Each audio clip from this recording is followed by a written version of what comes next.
Welcome to Amigos IAS. మనం ఈ సెషన్లో మన బడ్జెట్ ఏదైతే రిలీజ్ అయిందో ఫిబ్రవరి 1 రోజు బడ్జెట్, ఆ బడ్జెట్ గురించి అన్ని డీటెయిల్స్ అనేది మనం చూద్దాం. సో ఈ వీడియో యొక్క ముఖ్యమైన ఫోకస్ ఏంటి అంటే టీఎస్పీఎస్సీ ఏపీపీఎస్సీ వాళ్ళకి group 1 group 2. So group 1 group 2కి సంబంధించి బడ్జెట్ చాలా ఇంపార్టెంట్, వెరీ ఇంపార్టెంట్. ఇప్పుడు రాబోయే ఏపీఎస్సీ గ్రూప్ 2 కరెంట్ అఫైర్స్ కానీ, గ్రూప్ 1 కరెంట్ అఫైర్స్ కానీ, ప్రిలిమ్స్లో, అదేవిధంగా మెయిన్స్లో, ఎస్పెషల్లీ ఇండియన్ ఎకానమీ గ్రూప్ 2లో కానీ, ఇండియన్ ఎకానమీ గ్రూప్ 1 కానీ ఏవైతే ఉన్నాయో దానికి budget is the key document. చాలా క్వశ్చన్స్ డైరెక్ట్ బడ్జెట్ నుంచే పిక్ చేస్తారు. సో అందుకని మనకి బడ్జెట్ చాలా ఇంపార్టెంట్. ఇటువంటి బడ్జెట్ ఫస్ట్ మనం తెలుసుకోవాల్సింది ఏంటంటే ఈ బడ్జెట్లో ఏ ఏరియాస్ మీద ఫోకస్ చేయాలి, ఎటువంటి క్వశ్చన్స్ వస్తాయి ఒక బడ్జెట్ నుంచి. సో ఫస్ట్ మనం తెలుసుకోవడం చాలా ఇంపార్టెంట్. ఆ బేసిస్లోనే మన క్లాస్ అనేది ఇప్పుడు మనం ఏదైతే డిస్కస్ చేస్తున్నామో బడ్జెట్ ఉంటుందన్నమాట. ఈ బడ్జెట్ సెషన్ అయిపోయేసరికి ఎటువంటి టైప్ ఆఫ్ క్వశ్చన్ ప్రిలిమ్స్లో కానీ మెయిన్స్లో కానీ ఎటువంటి టైప్ ఆఫ్ క్వశ్చన్ వచ్చినా బడ్జెట్ గురించి మనము ఆన్సర్ చేయగలగాలి. సో అందుకని మనం ఈ బడ్జెట్ రిలేటెడ్ 360 degrees మొత్తం బడ్జెట్ రిలేటెడ్ ప్రతి ఆస్పెక్ట్ ఈచ్ అండ్ బడ్జెట్ స్పీచ్లో ఏదైతే మన ఫైనాన్స్ మినిస్టర్ నిర్మలా సీతారామన్ గారు చెప్పారో దానికి రిలేటెడ్ ఎవ్రీ ఆస్పెక్ట్ అనేది మనం పాయింట్ బై పాయింట్ చూద్దాము. మన టార్గెట్ ఏ క్వశ్చన్ వచ్చినా బడ్జెట్ గురించి మనం కంప్లీట్గా ఆన్సర్ అనేది చేయాలి. సో అందుకని మనం ఫస్ట్ తెలుసుకోవాల్సిందంటే బడ్జెట్ నుంచి ఎటువంటి క్వశ్చన్ రావచ్చు అనేది ఫస్ట్ ఇంపార్టెంట్. సో అటువంటి ఏం క్వశ్చన్స్ వస్తాయంటే పాలిటీ పర్స్పెక్టివ్లో బడ్జెట్ రిలేటెడ్ ఆర్టికల్స్ గురించి క్వశ్చన్ అడగచ్చు. అదేవిధంగా బడ్జెట్ స్పీచ్లో ఏవైతే న్యూ స్కీమ్స్ మెన్షన్ చేస్తారో లేదా న్యూ ఇనిషియేటివ్ మెన్షన్ చేస్తారో దాని రిలేటెడ్ నెంబర్స్ కానీ అది ఏ మినిస్ట్రీ లాంచ్ చేసింది అనేది అడగచ్చు. సో అదేవిధంగా ఫైనల్గా ఏవైతే పాత ఇనిషియేటివ్స్ని మళ్ళీ మెన్షన్ చేయడం జరిగిందో సో అటువంటి వాటి గురించి కూడా అడగొచ్చు అనమాట. ఇది కాకుండా బడ్జెట్ నెంబర్స్, ఒక ఫిజికల్ డెఫిసిట్ కానీ, రెవెన్యూ డెఫిసిట్ కానీ, క్యాపిటల్ ఎక్స్పెండిచరు, ఇటువంటి అన్నీ ఏమేమి ఉన్నాయి, వాటి రిలేటెడ్ క్వశ్చన్స్ ఏమొస్తాయి అనేది మనము చూద్దాము. సో ఫస్ట్ మనం బడ్జెట్ స్పీచ్లో ఏవైతే సెంట్రల్ గవర్నమెంట్ చేసిన ఇనిషియేటివ్స్ కానీ ఏదైతే మెన్షన్ చేశారో ఫస్ట్ మనం వాటి గురించి చూద్దాం. సో అందులో వెళ్ళే ముందు ఒక్క ఇంపార్టెంట్ విషయం ఏంటంటే ఇప్పుడు మనం చూసింది ఇంట్రీమ్ బడ్జెట్. సో ఇప్పుడు మనం చూసేది ఇంట్రీమ్ బడ్జెట్. ఈ ఇంట్రీమ్ బడ్జెట్లో ఎక్కువ కొత్త న్యూ ఇనిషియేటివ్స్ ఏముండో, ఏవైతే ఓల్డ్ ఇనిషియేటివ్స్ ఉన్నాయో, పాత ఉన్నాయో వాటిని మళ్ళీ రీఇటరేట్ చేయడం జరిగిందనమాట. సో ఎక్కువ కొత్తవి లేవు, ఏవైతే పాతవి ఉన్నాయో వాటిని రీఇటరేట్ చేశారు. సో వాటి మీదే క్వశ్చన్స్ అడిగే అవకాశం ఉంది. కాబట్టి వాటి గురించి మనం ఇన్ డీటెయిల్ తెలుసుకోవాలి మరియు మనం ఈ వీడియోలో తెలుసుకోబోతున్నాం అనమాట. సో అందులో భాగంగా ఫస్ట్ మనం తెలుసుకోవాల్సింది ఏంటంటే బడ్జెట్ రిలేటెడ్ మోస్ట్ ఇంపార్టెంట్ విషయం మనం తెలుసుకోవాల్సింది ఏంటంటే సో బడ్జెట్ ఏ ఆర్టికల్కి సంబంధించింది అనేది ఈజ్ ద మోస్ట్ ఇంపార్టెంట్ అనమాట. బడ్జెట్ ఏ ఆర్టికల్కి సంబంధించింది, అసలు బడ్జెట్ అంటే ఏంటి అనేది మనం ఫస్ట్ తెలుసుకోవాలి. సో మనం చూస్తే బడ్జెట్ అనేది మన కాన్స్టిట్యూషన్లో ఎక్కడ మెన్షన్ చేయడం జరగలేదు అనమాట. అంటే స్పెషల్గా బడ్జెట్ అనే టర్మ్ అనేది మన కాన్స్టిట్యూషన్లో మెన్షన్ చేయడం జరగలేదు. సో ఈ ఏ రూపంలో బడ్జెట్ అనేది మెన్షన్ చేస్తుంది అనేది మనం ఫస్ట్ తెలుసుకోవడం ఇంపార్టెంట్ అనమాట. Annual financial statement. So annual financial statement under article 112లో బడ్జెట్ గురించి మెన్షన్ చేయడం జరిగింది అనమాట. అంటే యాన్యువల్ ఫైనాన్షియల్ స్టేట్మెంట్ అంటే మన రిసీప్ట్స్ ఏంటి, అంటే మన రెవెన్యూ ఏమొస్తుంది, మన ఎక్స్పెండిచర్ ఏంటి అనేది డీటెయిల్డ్ ఫార్మాట్లో అరేంజ్ చేసి పెట్టిన దాన్ని యాన్యువల్ ఫైనాన్షియల్ స్టేట్మెంట్. అంటే ఒక ఫ్యామిలీ చూసుకున్నామంటే ఆ ఫ్యామిలీకి వచ్చే సంపాదన ఎంత, ఖర్చు ఎంత అనేది ఒక డీటెయిల్గా, అప్పులు ఏం తీసుకున్నాం అనేది డీటెయిల్గా మనం మెన్షన్ చేసామంటే అదే యాన్యువల్ ఫైనాన్షియల్ స్టేట్మెంట్ అవుతుంది. సో మనకి ఎగ్జామ్లో ఇంపార్టెంట్ పాయింట్ ఒకటి, బడ్జెట్ అనేది కాన్స్టిట్యూషన్లో మెన్షన్ చేసలేదు. Second important point annual financial statement యొక్క ఆర్టికల్ 112. సో ఇది మోస్ట్ ఇంపార్టెంట్ పాయింట్. నెక్స్ట్ మనం తెలుసుకోవాల్సింది ఏంటి అంటే ఈ బడ్జెట్ని ఎవరిస్తారు. సో ఈ బడ్జెట్ మనకి ఎవరు ప్రిపేర్ చేసి ఇస్తారంటే ఇది ప్రిపేర్ చేసేది department of economic affairs. So పాలిటీలో కానీ ఎకానమీలో కానీ వెరీ ఇంపార్టెంట్. ఈ బడ్జెట్ ఎవరిస్తారు అంటే ఈ బడ్జెట్ ఇచ్చేది department of economic affairs, prepared by the budget division of department of economic affairs. So ఇది ఒకటి మనకి ఇంపార్టెంట్. మనం ఈవెన్ ఇది చూడొచ్చు, బడ్జెట్ డివిజన్ అని క్లియర్గా ఇక్కడ మెన్షన్ చేయడం జరిగిందనమాట. సో ఈ బడ్జెట్ డివిజనే డిపార్ట్మెంట్ ఆఫ్ ఎకనామిక్ అఫైర్స్ వాళ్ళు చేస్తారు. సో అది ఒకటి ఇంపార్టెంట్ ఆస్పెక్ట్. నెక్స్ట్ ఈ బడ్జెట్ ప్రజెంట్ చేసేటప్పుడు ఇంకేమేమి ఇంపార్టెంట్ ఆర్టికల్స్ ఉంటాయి, మన ఎగ్జామ్కి ఇంపార్టెంట్ అనేది మనం చూసుకున్నామంటే ఒకటి annual financial statement under article 112 మనం ఇందాక చూసాం. సో అది కాకుండా demand for grants, demand for grants అంటే మేము ఈ స్కీమ్ ఇంప్లిమెంట్ చేస్తున్నాము, లేకపోతే మేము ఈ ఇనిషియేటివ్ తీసుకుంటున్నాము, దానికి డబ్బులు కావాలి అనేసి పార్లమెంట్ని డిఫరెంట్ మినిస్ట్రీస్ అనేది డిమాండ్ చేస్తాయి అనమాట. సో అది డిమాండ్ ఫర్ గ్రాంట్స్, అంటే మాకు ఈ గ్రాంట్స్ కావాలి ఈ స్కీమ్ ఇంప్లిమెంట్ చేయడానికి అనేసి. సో అది ఏ article? Article 113. Next important financial bill. So financial bill అంటే ట్యాక్సెస్ సంబంధించింది, మన రెవెన్యూ ఏమొస్తుంది అనేది ఫైనాన్షియల్ బిల్లో మెన్షన్ చేయడం జరుగుతుంది. సో ఆ ఫైనాన్షియల్ బిల్కి సంబంధించిన article 110. Next important appropriation bill, అంటే మనం అయితే ఖర్చు చేస్తున్నాము, సో నెక్స్ట్ 1 ఇయర్కి మాకు ఇవి ఖర్చులు ఉంటాయి, మేము ఈ స్కీమ్కి ఇంత ఖర్చు పెట్టాలి, ఇంత ఇంట్రెస్ట్ పేమెంట్స్ చేయాలి అనేది అంతా క్లియర్గా మెన్షన్ చేస్తుండేదాన్ని అప్రాప్రియేషన్ బిల్ అంటారు. అది ఏ ఆర్టికల్? ఆర్టికల్ 114. సో మనకి ఇంపార్టెంట్ ఆర్టికల్స్ ఒకటి ఆర్టికల్ 112, అది annual financial statement, demand for grants 113, financial bill 110, appropriation bill 114. So ఈ 4 ఇంపార్టెంట్ ఆర్టికల్స్ ఎగ్జామ్లో పాలిటీలో ఎక్స్పెషల్లీ అడిగే అవకాశం ఎక్కువ ఉంటుంది. నెక్స్ట్ ఇది కాకుండా ఇప్పుడు మన పొలిటికల్ పార్టీస్ ఏం చేస్తున్నాయి అంటే ఏదైనా ఎలక్షన్ వచ్చినా లేకపోతే నార్మల్గా పీపుల్స్ని ఎక్కువ అపీస్ చేసి ఓట్ల కోసం పిచ్చి పిచ్చిగా ఖర్చు పెడుతుంటారనమాట. ఎక్కువ ఈవెన్ మన రెవెన్యూ కంటే ఎక్కువ ఖర్చు పెడుతున్నారు. సో దీన్ని కంట్రోల్ చేయాల్సిన అవసరం చాలా ఉంది. అందుకని ఒక లెజిస్లేటివ్ మెజర్తో వచ్చారు. ఆ లెజిస్లేటివ్ మెజర్ పేరే FRBM act, fiscal and responsibility management act. FRBM fiscal responsibility and budgetary management act 2003లో వచ్చారనమాట. సో దీని కింద ఫిజికల్ డెఫిసిట్ మీద, రెవెన్యూ డెఫిసిట్ మీద టార్గెట్స్ ఉంటాయి. సో ఈ టార్గెట్స్ని ఎంతవరకు మీట్ అయ్యారు, మన మ్యాక్రో ఎకనామిక్ సిచ్యువేషన్ ఎలా ఉంది అనేది మెన్షన్ చేయడానికి ఈ 2 డాక్యుమెంట్స్ నిర్మలా సీతారామన్ గారు మన ఫైనాన్స్ మినిస్టర్ బడ్జెట్ స్పీచ్ అయిపోయినాక ప్రజెంట్ చేస్తారనమాట. సో ఆ 2 డాక్యుమెంట్స్ ఏంటి అంటే ఒకటి మ్యాక్రో ఎకనామిక్ ఫ్రేమ్వర్క్ స్టేట్మెంట్, రెండోది medium term physical policy and physical policy strategy statement. Physical policy అంటే ట్యాక్స్ సిస్టమ్, మరియు మన ఫిజికల్ డెఫిసిట్ ఎంత, మన ఫిజికల్ కన్సాలిడేషన్లో ఉన్నామా లేదా, అప్ ఎంత తీసుకున్నాము, వాటి అన్నిటికీ సంబంధించింది ఇది మీడియం టర్మ్ ఫిజికల్ పాలసీ. అంటే నెక్స్ట్ 4 to 5 yearsలో ఇన్ఫ్లేషన్ ఎంత ఉండబోతుంది, నెక్స్ట్ 4 to 5 yearsలో మన కరెంట్ అకౌంట్ డెఫిసిట్ ఎంత ఉండొచ్చు, ఫిజికల్ డెఫిసిట్ ఎంత ఉండొచ్చు, రెవెన్యూ డెఫిసిట్ ఎంత ఉండొచ్చు అనేది మెన్షన్ చేసేదే ఈ medium term physical policy and physical policy strategy statement. ఈ బడ్జెట్లో ఫిజికల్ డెఫిసిట్ ఎంత, నెక్స్ట్ ఎంత టార్గెట్స్ ఉండబోతుంది అనే దాన్ని మనం చూద్దాము. సో ఇవి డాక్యుమెంట్స్ సబ్మిట్ చేస్తారు. నెక్స్ట్ మనం తెలుసుకోవాల్సిన విషయం ఏంటి ఉంది అంటే ఇప్పుడు ఇందాక మనం చూసాము, ఇప్పుడు మనం ప్రజెంట్ చేసింది ఇంట్రీమ్ బడ్జెట్. సో మామూలుగా 2 types ఉంటుంది. ఫుల్ బడ్జెట్ ఏదైతే నార్మల్ టైమ్స్లో ఇస్తారో, ఇప్పుడు ఎలక్షన్ ఇయర్ కాబట్టి ఎలక్షన్కి ముందు పిచ్చి ఎక్కువ ప్రామిసెస్, టాల్ ప్రామిసెస్, ఫ్రీబీస్ అలాంటి అనౌన్స్ చేస్తే ఆ గవర్నమెంట్కి బెనిఫిట్స్ వస్తాయి. For example last year PM Kisan announce చేశారనమాట. PM కిసాన్ అనౌన్స్ చేయగానే రైతులు చాలామంది ఆ గవర్నమెంట్కి సెంట్రల్ గవర్నమెంట్ NDA గవర్నమెంట్కి ఫేవరెట్. అట్లాంటి అనౌన్స్ చేయకూడదు, బట్ స్టిల్ అది ఎక్సెప్షన్, ఒక్కొక్కసారి అనౌన్స్ చేస్తారు. సో ఇటువంటి ఫ్రీబీస్ కానీ సడన్గా లోన్ వేవేర్ అనౌన్స్ చేయడము బడ్జెట్లో, అటువంటి అనౌన్స్ చేస్తే ఏదైతే పార్టీ అనౌన్స్మెంట్స్ ఇస్తారో వాళ్ళకి అడ్వాంటేజ్ ఉంటుందన్నమాట. ఈ అడ్వాంటేజ్ని తగ్గించడానికి ఎలక్షన్స్ ఫెయిర్ అండ్ ట్రాన్స్పరెంట్గా ఉండడం కోసము ఇటువంటి ఫ్రీబీస్ లేకపోతే ఎక్కువ ఎక్స్పెండిచర్స్ లాంటి అనౌన్స్ చేయకూడదు. ఏదైతే పాతవి ఉన్నాయో వాటిని కంటిన్యూ చేయాలి. మళ్ళీ ఎలక్షన్ అయిపోయినాక మళ్ళీ గవర్నమెంట్ ఫామ్ అయినాక ఫుల్ బడ్జెట్ అనౌన్స్ చేసుకోవచ్చు అనమాట. సో అది కాకుండా అట్లా చేయడానికి కోసమే వచ్చిందే ఈ ఇంట్రీమ్ బడ్జెట్. సో ఇది ఒక ఇంట్రీమ్ బడ్జెట్ అంటే it's a short term financial plan, అంటే నెక్స్ట్ 3 to 4 monthsకి సంబంధించిన ఫైనాన్షియల్ ప్లాన్ మేము అది ఇందులో పెట్టడం జరుగుతుంది. కానీ ఆ ఇయర్కి సంబంధించిన మొత్తం రెవెన్యూస్, ఎక్స్పెండిచర్ ఎంత ఉండబోతుంది అనేది మాత్రం ఖచ్చితంగా ఇంట్రీమ్ బడ్జెట్లో ఉంటుంది. మేజర్ డిఫరెన్స్ ఏంటంటే ఇందులో ఎటువంటి కొత్త ఇనిషియేటివ్స్ అనేది అనౌన్స్ చెయ్యరు. ఇదేం మ్యాండేటరీ కాదు, అనౌన్స్ చేయొచ్చు. 2019 బడ్జెట్లో PM కిసాన్ అనౌన్స్ చేయడం జరిగింది సెంట్రల్ గవర్నమెంట్, బట్ జనరల్గా ఏమి కొత్త అనౌన్స్ చేయరు. సో అది interim budget. Next most important మనకి ఇందులో భాగంగానే ఓటోన్ అకౌంట్. ఇంట్రీమ్ బడ్జెట్ అప్పుడే ఓటోన్ అకౌంట్ కూడా తీసుకుంటారు.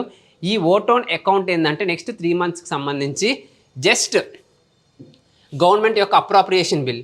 సో నెక్స్ట్ 3 monthsకి మాకు అడ్వాన్స్ పేమెంట్ ఇంత ఖర్చు అవుతుంది, దానికి పార్లమెంట్ యొక్క పర్మిషన్ తీసుకునే దాన్ని ఓటోన్ అకౌంట్ అంటారు. సో అది ఏ ఆర్టికల్ 116 ఆఫ్ ద కాన్స్టిట్యూషన్ క్లియర్గా మెన్షన్ చేస్తుంది. Vote on account represents advance payments to the government from the consolidated fund of India for meeting immediate expenditure. ఇప్పుడు మన ఫిజికల్ ఇయర్ చూసామంటే ఆ ఫిజికల్ ఇయర్ మార్చ్కి అయిపోతుంది. Next budget full budget mostly జూలైలో వస్తుంది. So ఇప్పుడు ఏప్రిల్కి, మేకి, జూన్కి ఎక్స్పెండిచర్ అనేది అవసరం. ఈ ఎక్స్పెండిచర్ అనేది ఓటోన్ అకౌంట్ ద్వారా ఫుల్ఫిల్ చేస్తారు. అంటే దీని మీద ఎటువంటి కైండ్ ఆఫ్ డిబేటు డిస్కషన్ లాంటివి ఏమి ఉండవు, ఇమ్మీడియట్ అప్రూవల్ అనమాట. ఇమ్మీడియట్ అప్రూవల్ ఇవ్వడం జరుగుతుంది. దాన్నే ఓట్ ఆన్ అకౌంట్ అని అంటారు. సో దాన్ని ఓట్ ఆన్ అకౌంట్ అని అంటారు. సో నెక్స్ట్, సో ఇప్పుడు మనం ఇంకా బడ్జెట్కి వద్దాం. సో ఈ బడ్జెట్లో మోస్ట్ ఇంపార్టెంట్ ప్రొవిజన్స్ ఏమున్నాయి అనేది మనం క్లియర్గా చూద్దాము. సో ఈ బడ్జెట్లో one of the most important point announce చేయడం జరిగింది. ఏంటంటే ఈ బడ్జెట్ యొక్క ముఖ్యమైన టార్గెట్ అంటే to become a developed nation by 2047, 2047కి ఒక వికసిత్ భారత్, డెవలప్డ్ నేషన్. ఇప్పుడు మనది డెవలపింగ్ నేషన్, అప్పుడు డెవలప్డ్ నేషన్గా మనం మారాలి. ఈ డెవలప్డ్ నేషన్గా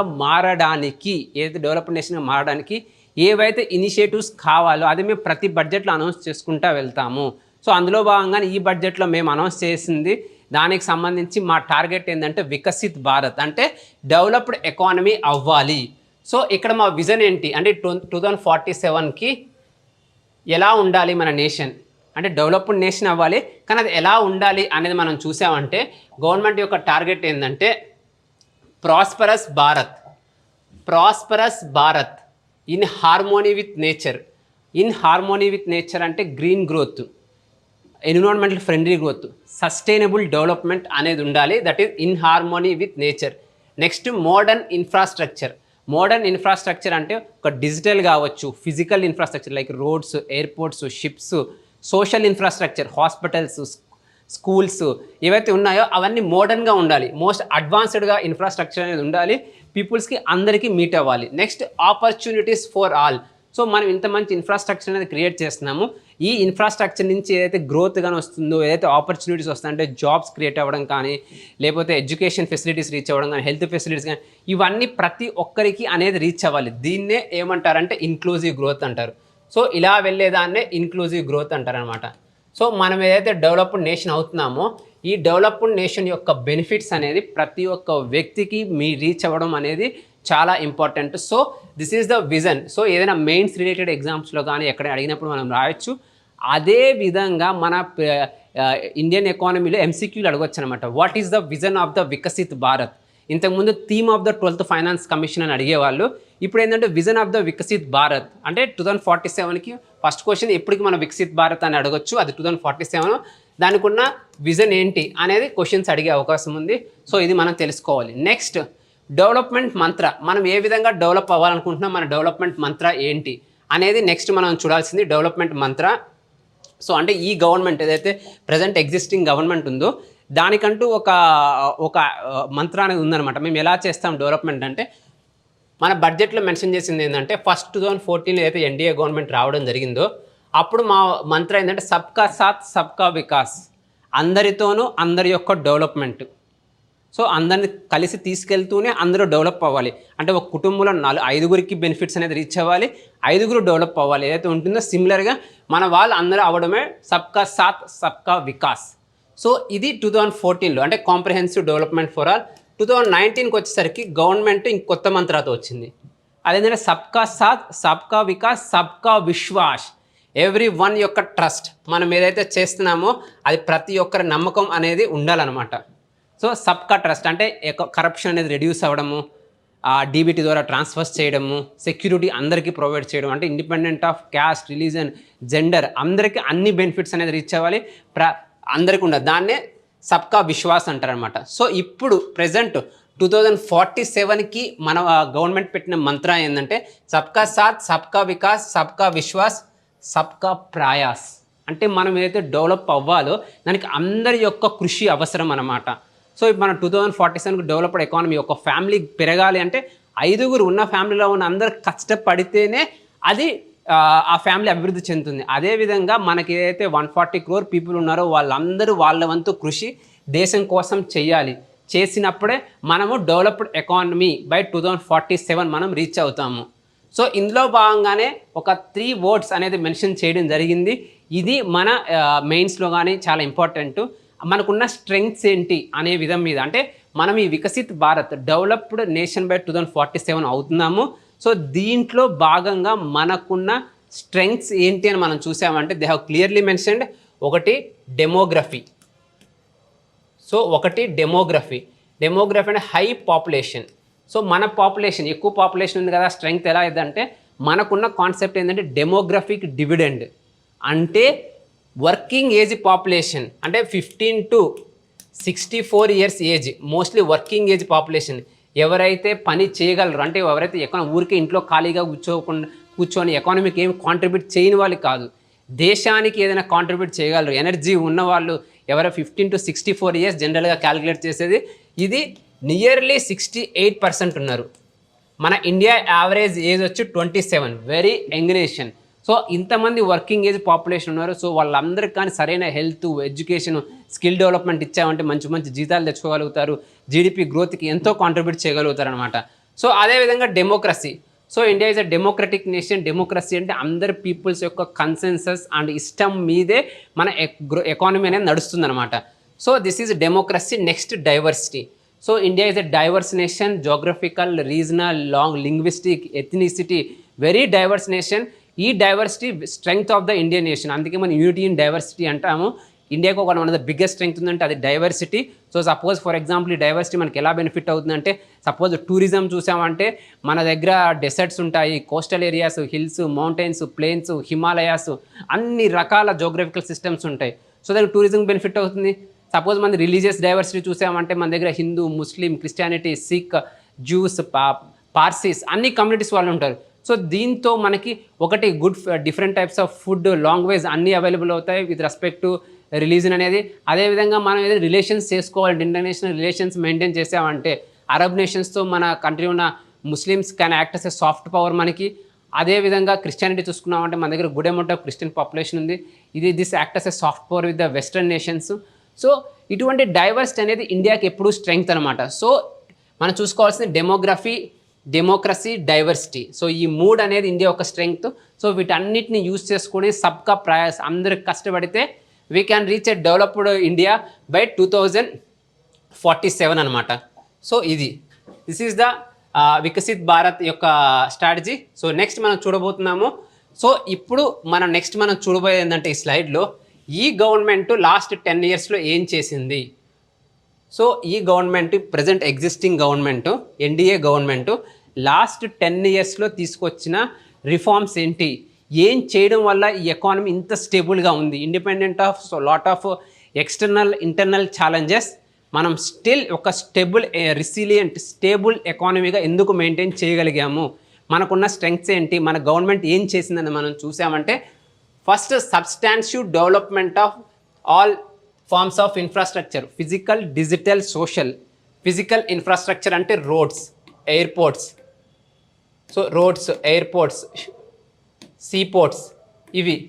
అదేవిధంగా డిజిటల్ అంటే ఏంటి మనం చూస్తాం, డిజిటల్ ఇండియా లాంచ్ చేయడం జరిగింది. కొత్త e governance initiative very important. మన కింద చూడొచ్చు digital public infrastructure like UPI, India stock, ఇటువంటి కొత్త డిజిటల్ ఇన్ఫ్రాస్ట్రక్చర్స్, అదే డిజిటల్ ఇనిషియేటివ్స్. అదేవిధంగా భారత్ నెట్, మనకు ఒక అద్భుతమైన ప్రాజెక్ట్ ఉంది భారత్ నెట్. దీని కింద ఫైబర్ గ్రిడ్ డెవలప్ చేస్తున్నాం. సో మన టార్గెట్ ఏంటి, భారత్ నెట్ కింద 2.5 lakh విలేజ్ పంచాయత్స్కి ఆప్టికల్ ఫైబర్ గ్రిడ్ కనెక్ట్ చేయాలి. 2.5 lakh విలేజ్ పంచాయత్స్కి 2.5 lakh విలేజ్ పంచాయత్స్కి మనము ఆప్టికల్ ఫైబర్ నెట్వర్క్ కనెక్షన్ అనేది ఇవ్వాలి. దానికి స్కీమ్ పేరే భారత్ నెట్ అనమాట. సో ఇటువంటి optical fibre cable already 1.5 lakh village connect చేసాం. సో ఆప్టికల్ ఫైబర్ లైన్ వేస్తున్నాము. అదేవిధంగా 5G ఇన్ఫ్రాస్ట్రక్చర్. సో రీసెంట్గా 5G న్యూస్లో ఉంది. 5G టెస్ట్ బెడ్ మనం రీసెంట్గా ఎక్కడ పెట్టామంటే ఐఐటి మద్రాస్. సో ఐఐటి మద్రాస్లో 5G టెస్ట్ బెడ్ పెట్టడం జరిగింది. ఇది మన ప్రిలిమ్స్లో అడిగే అవకాశం చాలా ఉంది. అదేవిధంగా సైన్స్ అండ్ టెక్నాలజీ ఐసీటీ చాప్టర్స్లో అడగచ్చు. 5G టెస్ట్ బెడ్ ఎవరు లాంచ్ చేశారంటే ఐఐటి మద్రాస్ అవుతుంది. నెక్స్ట్ సోషల్కి వచ్చేసరికి కొత్త యూనివర్సిటీస్ ఎస్టాబ్లిష్ చేయడము, హాస్పిటల్స్ ఎస్టాబ్లిష్ చేయడము, స్కిల్ డెవలప్మెంట్ సెంటర్స్ ఎస్టాబ్లిష్ చేయడం, ఇవన్నీ మనం చూడొచ్చు ఇండియాలో. సో అవి అంటే ఇటువంటి ఇన్ఫ్రాస్ట్రక్చర్ ఒకటి క్రియేట్ చేస్తే ఎంప్లాయ్మెంట్ జనరేట్ అవుతుంది, జీడిపికి గ్రోత్ రేట్ వస్తుంది, అదేవిధంగా అందరికీ ఆపర్చునిటీస్ అనేవి అందుతాయి అన్నమాట. So next digital public infrastructure. So ఏంటి డిజిటల్ పబ్లిక్ ఇన్ఫ్రాస్ట్రక్చర్ అని అడిగితే, ఒకటి డిజిటల్ అంటే ఈ గవర్నెన్స్ యూస్ చేసుకోవడం, కానీ లేటెస్ట్ ట్రెండింగ్ పబ్లిక్ ఇన్ఫ్రాస్ట్రక్చర్. మనం ఏదైతే డిజిటల్ సాఫ్ట్వేర్స్ ఉంటున్నామో దీన్ని ఓపెన్ సాఫ్ట్వేర్స్గా తయారు చేస్తున్నాం. ఓపెన్ సాఫ్ట్వేర్ అంటే ఎవరైనా వాడుకోవచ్చు అటువంటి సాఫ్ట్వేర్స్. అదేవిధంగా ప్రజలకే ఎక్కువ బెనిఫిట్ అవుతుంది ఆ సాఫ్ట్వేర్స్ డెవలప్ చేయడం వల్ల. ఫర్ ఎగ్జాంపుల్ మనం యూపీఐ అనేది చూడొచ్చు. యూపీఐ అనేది ఒక డిజిటల్ పబ్లిక్ ఇన్ఫ్రాస్ట్రక్చర్. దీన్ని ఈవెన్ మన ఫారిన్ కంట్రీస్కి కూడా ఇస్తున్నాం యూపీఐ. ఇదో దీని నుంచి ఒక ఫోన్పే, గూగుల్ పే, పేటిఎం లాంటి చాలా వచ్చాయి. దీనివల్ల ఇండియాలో person to person, bank to bank financial transactions అనేది చాలా సింప్లిఫై అయింది. సో ఫర్ ఎగ్జాంపుల్ మన యూపీఐ ఉందన్నమాట. ఇది కాకుండా రీసెంట్గా ఓఎన్డీసీ, సో డిజిటల్ కామర్స్ కోసం, open network for digital commerce అనమాట. అంటే మనం ఇప్పుడు already monopoly of the Amazon, Swiggy వాటిని ఓవర్కమ్ చేయడానికి ఈ ఓఎన్డీసీ అనేది మన వాళ్ళే డెవలప్ చేశారనమాట. సో ఇది కాకుండా ఇండియా స్టాక్ చూడొచ్చు. ఇండియా స్టాక్లో Aadhaar enabled payment, Aadhaar pay, eKYC, IMPS, UPI, Bharat QR ఇటువంటి చాలా రావడం జరిగింది. సో వీటన్నిటికీ మనం తెలుసుకోవాల్సిన ఒక బ్యాక్ బోన్ ఏంటంటే ఆధార్. సో ఆధారు ఇది ఎన్ని డిజిట్స్? ఆధారు 12 డిజిట్. సో దీన్ని ఎవరు మేనేజ్ చేస్తారంటే యూఐడిఏఐ. సో ఈ ఆధార్ అనేది వెరీ ఇంపార్టెంట్. ఈ ఆధార్ వల్లే మనం ఇన్ని డిజిటల్ ఇనిషియేటివ్స్ తీసుకోగలిగాం. సో దీన్ని వేరే కంట్రీస్ కూడా ఆధార్ని ఇంప్లిమెంట్ చేయాలని ట్రై చేస్తున్నారు. So this one of the very great initiative Aadhaar మనకి. సో దీంట్లో భాగంగానే Jan Dhan Aadhaar mobile number. So jam Trinity, Jan Dhan Aadhaar mobile number. So మన బ్యాంక్ అకౌంట్ ఏదైతే ఉందో దానికోసం మన వాళ్ళు జన్ధన్ యోజన అనే స్కీమ్ లాంచ్ చేశారు. దీనికి బ్యాంక్ అకౌంట్ ఇచ్చి దానికి ఆధారు మొబైల్ నెంబర్ లింక్ చేసి ప్రతిదీ డీబీటీ ద్వారా ట్రాన్స్ఫర్ చేస్తున్నాడు. ఒక డీబీటీ ద్వారా ట్రాన్స్ఫర్ అయితే మనకి మిడిల్ మ్యాన్ అనే ఉండరు, ప్రతి ఒక్కరికి బెనిఫిట్స్ చేతికి రీచ్ అవుతుంది. So this is very much important. ఇందులో భాగంగా మనం బాగా తెలుసుకోవాల్సింది ఏదైనా ఉందంటే అది జన్ధన్. సో మనం బాగా తెలుసుకోవాల్సిన స్కీమ్, ఎగ్జామ్లో అవకాశం ఉన్న స్కీమ్ ఏంటంటే అది జన్ధన్ యోజన, ఈ ఫైనాన్షియల్ ఇంక్లూజన్ వల్ల అనమాట. సో ఈ జన్ధన్ యోజన గురించి మనం తెలుసుకోవాల్సిందంటే one of the most important point ఏంటంటే ఒకటి over draft facility, 10,000 rupees over draft ఇస్తారు. సో జన్ధన్ యోజన ఎందుకంటే మనం ఈ స్కీమ్ చూస్తున్నామంటే జన్ధన్ యోజన ఫైనాన్షియల్ ఇంక్లూజన్ అనేది మెయిన్స్లో ఏపీఎస్సి, టీఎస్పీఎస్సి కానీ మెయిన్స్లో అనేది ఎక్స్ప్లిసిట్గా మెన్షన్ చేయడం జరిగింది. Jan Dhan very important. జన్ధన్ యోజన, ఈ జన్ధన్ యోజన రిలేటెడ్ ఇనిషియేటివ్స్ అని మనం చూసుకోవాల్సిన అవసరం ఉంది. సో ఈ జన్ధన్ యోజన కింద 10,000 రూపీస్ ఓవర్ డ్రాఫ్ట్ ఇస్తారు. ఇక్కడ ఇంపార్టెంట్ పాయింట్ అందరికి కన్ఫ్యూజ్ అయిందంటే దీనికి ఇంట్రెస్ట్ ఛార్జ్ చేస్తారనమాట. సో జన్ధన్కి ఇంట్రెస్ట్ అనేది ఛార్జ్ చేయడం జరుగుతుంది. సో అది Jan Dhan Yojana. Next most important మనం తెలుసుకోవాల్సింది జన్ధన్లో గురించి ఏంటంటే ఈ జన్ధన్ ఆల్రెడీ ఒక 55 crore పీపుల్స్కి జన్ధన్ యోజన ఇవ్వడం జరిగింది. So next 2 lakhs insurance facilities. So జన్ధన్కి 2 lakhs ఇన్సూరెన్స్ ఫెసిలిటీ కూడా ఉంది. సో ఇది ఒకటి మనం ఇంకోటి తెలుసుకోవాల్సిన విషయం. సో ఇవన్నీ జన్ధన్ యోజనకు సంబంధించినవి. సో వీటి వల్ల ఫైనాన్షియల్ ఇంక్లూజన్ అనేది చాలా ఇంప్రూవ్ అయిందనమాట. నెక్స్ట్ మనం తెలుసుకోవాల్సిన నెక్స్ట్ ఇంపార్టెంట్ మనకి deepening and widening of tax base. So one of the most significant initiative in the tax system ఏదైనా ఉంది లాస్ట్ 10 yearsలో అంటే that is GST. So goods and service tax is the landmark initiative in the last 10 years. This is a huge success for the central government. ఈ GST గురించి మనం తెలుసుకోవాల్సింది very important. GST మీద direct సిలబస్లో mention చేస్తుంది. GST related current affairs అనేది very important for a student. So అందులో మనం ముందు తెలుసుకోవాల్సింది ఏంటంటే జిఎస్టీ యాక్ట్, ఎన్నో constitutional amendment act is the first important. So అది ఎన్నో constitutional amendment act 101. So 101 constitutional amendment act అది. నెక్స్ట్ అది ఎప్పటి నుంచి ఇంప్లిమెంట్ అవ్వడం స్టార్ట్ అయిందంటే జూలై 2017 నుంచి ఇంప్లిమెంట్ అవ్వడం స్టార్ట్ అయింది. సో ఇక్కడ మనకి తెలుసుకోవాల్సిన అంశం ఏంది జిఎస్టీలో అంటే రీసెంట్గా కరెంట్ అఫైర్స్లో జిఎస్టీ ఎందుకు ఉందంటే రీసెంట్గా GST appellate tribunal. So GST appellate tribunal అనేది ఒకటి ఫామ్ అయింది, జిఎస్టీ అప్పిలేట్ ట్రిబ్యునల్. సో ఇది ఇంపార్టెంట్ జిఎస్టీ అప్పిలేట్ ట్రిబ్యునల్. ఈ జిఎస్టీ అప్పిలేట్ ట్రిబ్యునల్ ఏ సెక్షన్ కింద ఫామ్ అయిందంటే section 109A of the CGST act. So CGST act 109 కింద ఈ జిఎస్టీ అప్పిలేట్ ట్రిబ్యునల్ అనేది ఫామ్ అయింది. దీని యొక్క ప్రిన్సిపల్ బెంచ్ ఎక్కడ ఉంటుందంటే న్యూఢిల్లీ. సో దీని యొక్క ప్రిన్సిపల్ బెంచ్ ఎక్కడ ఉంటుంది? న్యూఢిల్లీలో దీని యొక్క ప్రిన్సిపల్ బెంచ్ అనేది ఉంటుంది. సో ఈ జిఎస్టీ కిందనే జిఎస్టీ కౌన్సిల్ అనేది ఒకటి ఉంటుంది. జిఎస్టీ కౌన్సిల్లో centre, state government, union territories యొక్క రిప్రజెంటేటివ్స్ కానీ ఫైనాన్స్ మినిస్టర్స్ కానీ ఉంటారు. ఇక్కడ మనకి ఇంపార్టెంట్ అంటే అది ఏ ఆర్టికల్ కింద వస్తుంది జిఎస్టీ అంటే కౌన్సిల్ అంటే 279A. సో ఇది ఈ జిఎస్టీ గురించి సెంట్రల్ గవర్నమెంట్ ఎంతో ప్రచారం చేసుకుంటుంది. సో దానికి రిలేటెడ్ అప్డేట్స్ ఏవైతే ఉంటాయో వాటన్నిటి గురించి మనం డెఫినెట్గా తెలుసుకోవాలి. అది జిఎస్టీ గురించి. So they have clearly mention deepening and widening of tax base. GST వచ్చినాక ట్యాక్స్ కలెక్షన్స్ ఇంప్రూవ్ అయ్యాయి. అదేవిధంగా జిఎస్టీ రావడం వల్ల ఎక్కువ మంది ట్యాక్స్ పేయర్స్ కూడా అయ్యారనమాట. సో అది next important point. Next, strengthening financial sector through savings, credit and investment. So financial sector అంటే ఏదైతే మన బ్యాంకింగ్ సెక్టర్ ఉంటుందో, insurance, non banking financial sector ఏవైతే ఉంటాయో వాటిని స్ట్రెంగ్థన్ చేయడానికి మన గవర్నమెంట్ చాలా కొత్త కొత్త ఇనిషియేటివ్స్ అనేది తీసుకువచ్చారు. అందులో మోస్ట్ ఇంపార్టెంట్ ప్రాబ్లం 2014కి వచ్చేసరికి మన బ్యాంక్ సిస్టమ్ అనేది ఫుల్ టైట్ అయిపోయిందనమాట. అంటే too much NPAs, high amount of gross NPAs అనేది ఉంది. సో ఈ ఎన్పిఎస్ని కంట్రోల్ చేయడానికి సెంట్రల్ గవర్నమెంట్ కొత్త కొత్త ఇనిషియేటివ్స్తో రావడం జరిగింది. అందులో మనకి మోస్ట్ ఇంపార్టెంట్ ఏంటంటే Indradhanush. So Indradhanush, asset quality review, IBC, insolvency and bankruptcy code. So వీటి ఇనిషియేటివ్స్ వల్ల ఈ ఫైనాన్షియల్ సెక్టార్లో ఉన్న ఎన్పిఎస్ అనేది మనం బాగా కంట్రోల్ చేస్తాం. అదేవిధంగా ఇన్సూరెన్స్ పెనట్రేట్ చేయడానికి ఇన్సూరెన్స్లోకి ఎఫ్డిఐని అలో చేసాం మనము. అదేవిధంగా 3 insurance schemes like Atal pension Yojana, ప్రధానమంత్రి బీమా సురక్ష యోజన, ఇటువంటి స్కీమ్స్ అనేది మనం తీసుకొచ్చి ఇన్సూరెన్స్ను కూడా మనం డీపెన్ చేసాం. సో దీనివల్ల మళ్ళీ మన బ్యాంక్స్ అనేది గాడిలో పడ్డాయి, మళ్ళీ ఇన్వెస్ట్మెంట్స్ అనేది పెరగడం స్టార్ట్ అయిందనమాట. సో ఇది నెక్స్ట్ ఇంపార్టెంట్ ఇనిషియేటివ్ వచ్చేసరికి గిఫ్ట్ ఐఎఫ్ఎస్సి.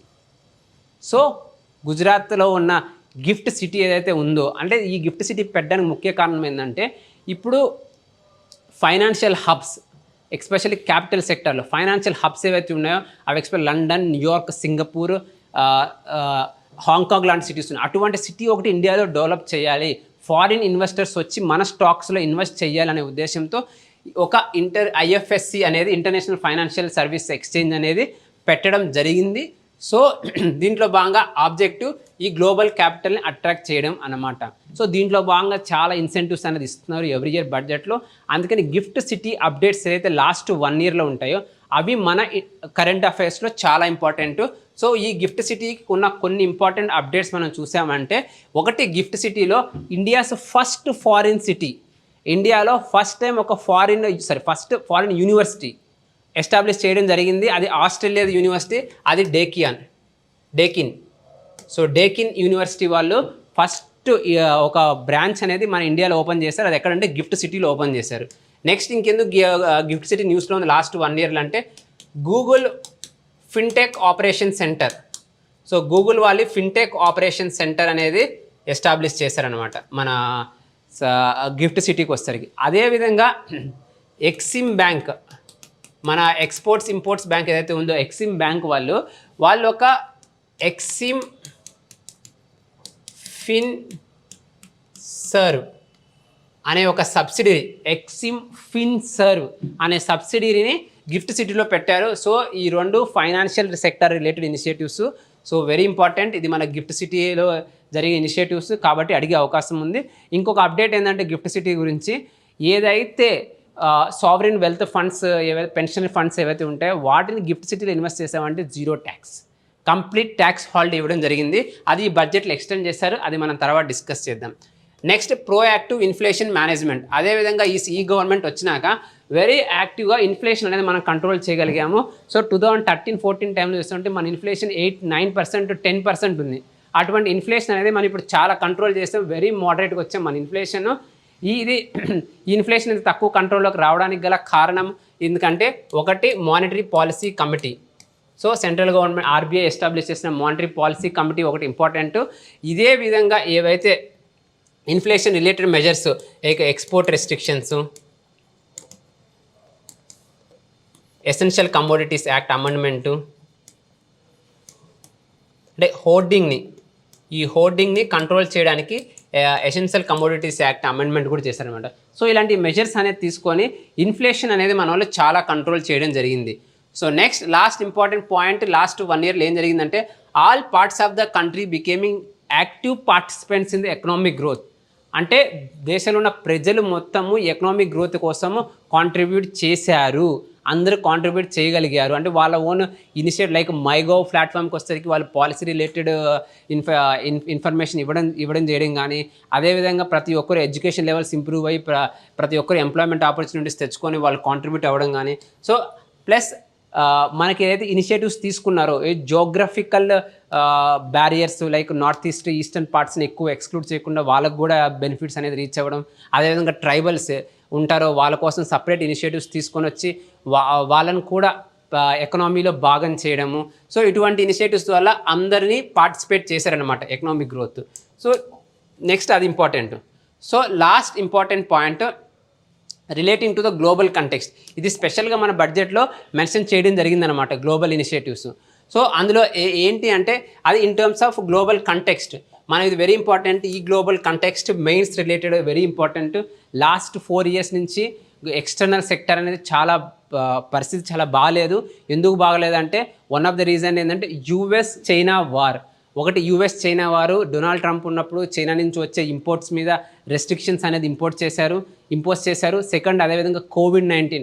ఒక్కసారి కోవిడ్-19 రాగానే ఏదైతే సప్లై చైన్ ఉంటుందో ఒక కంట్రీ నుంచి ఇంకో కంట్రీ గూడ్స్ మూవ్ అవ్వాలో ఇవన్నీ due to the different restrictions lockdowns వల్ల మూవ్మెంట్ అనేది సరిగ్గా అవ్వలేదు. నెక్స్ట్ ఇంపార్టెంట్ రష్యా ఉక్రెయిన్ వారు, ఇజ్రాయెల్ ప్యాలెస్తీన్ వారు.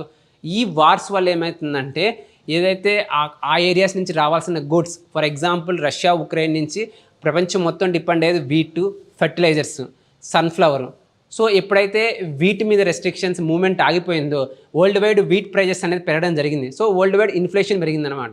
సిమిలర్లీగా క్రూడ్ ఆయిల్ మూవ్మెంట్ అనేది స్లో అయిపోయింది. క్రూడ్ ఆయిల్ మూవ్మెంట్ స్లో అవ్వడం వల్ల సో సిమిలర్గా డిమాండ్ పెరిగిపోతుంది, ప్రైజెస్ పెరిగిపోతుంది అనమాట. సో ఇట్లాగా ఫెర్టిలైజర్స్ ఇటువంటి ఇన్ఫ్లేషన్ షాక్స్. సో ఒకటి supply chain disruptions, high amount of inflation especially food, fertilisers, fuel. అదేవిధంగా ఛాలెంజింగ్ గ్లోబల్ ఆర్డర్. ఇప్పుడు ప్రజెంట్ మనం చూస్తాము రష్యాకి యూఎస్ఏకి పడట్లేదు, అదేవిధంగా చైనాకి యూఎస్ఏ పడట్లేదు.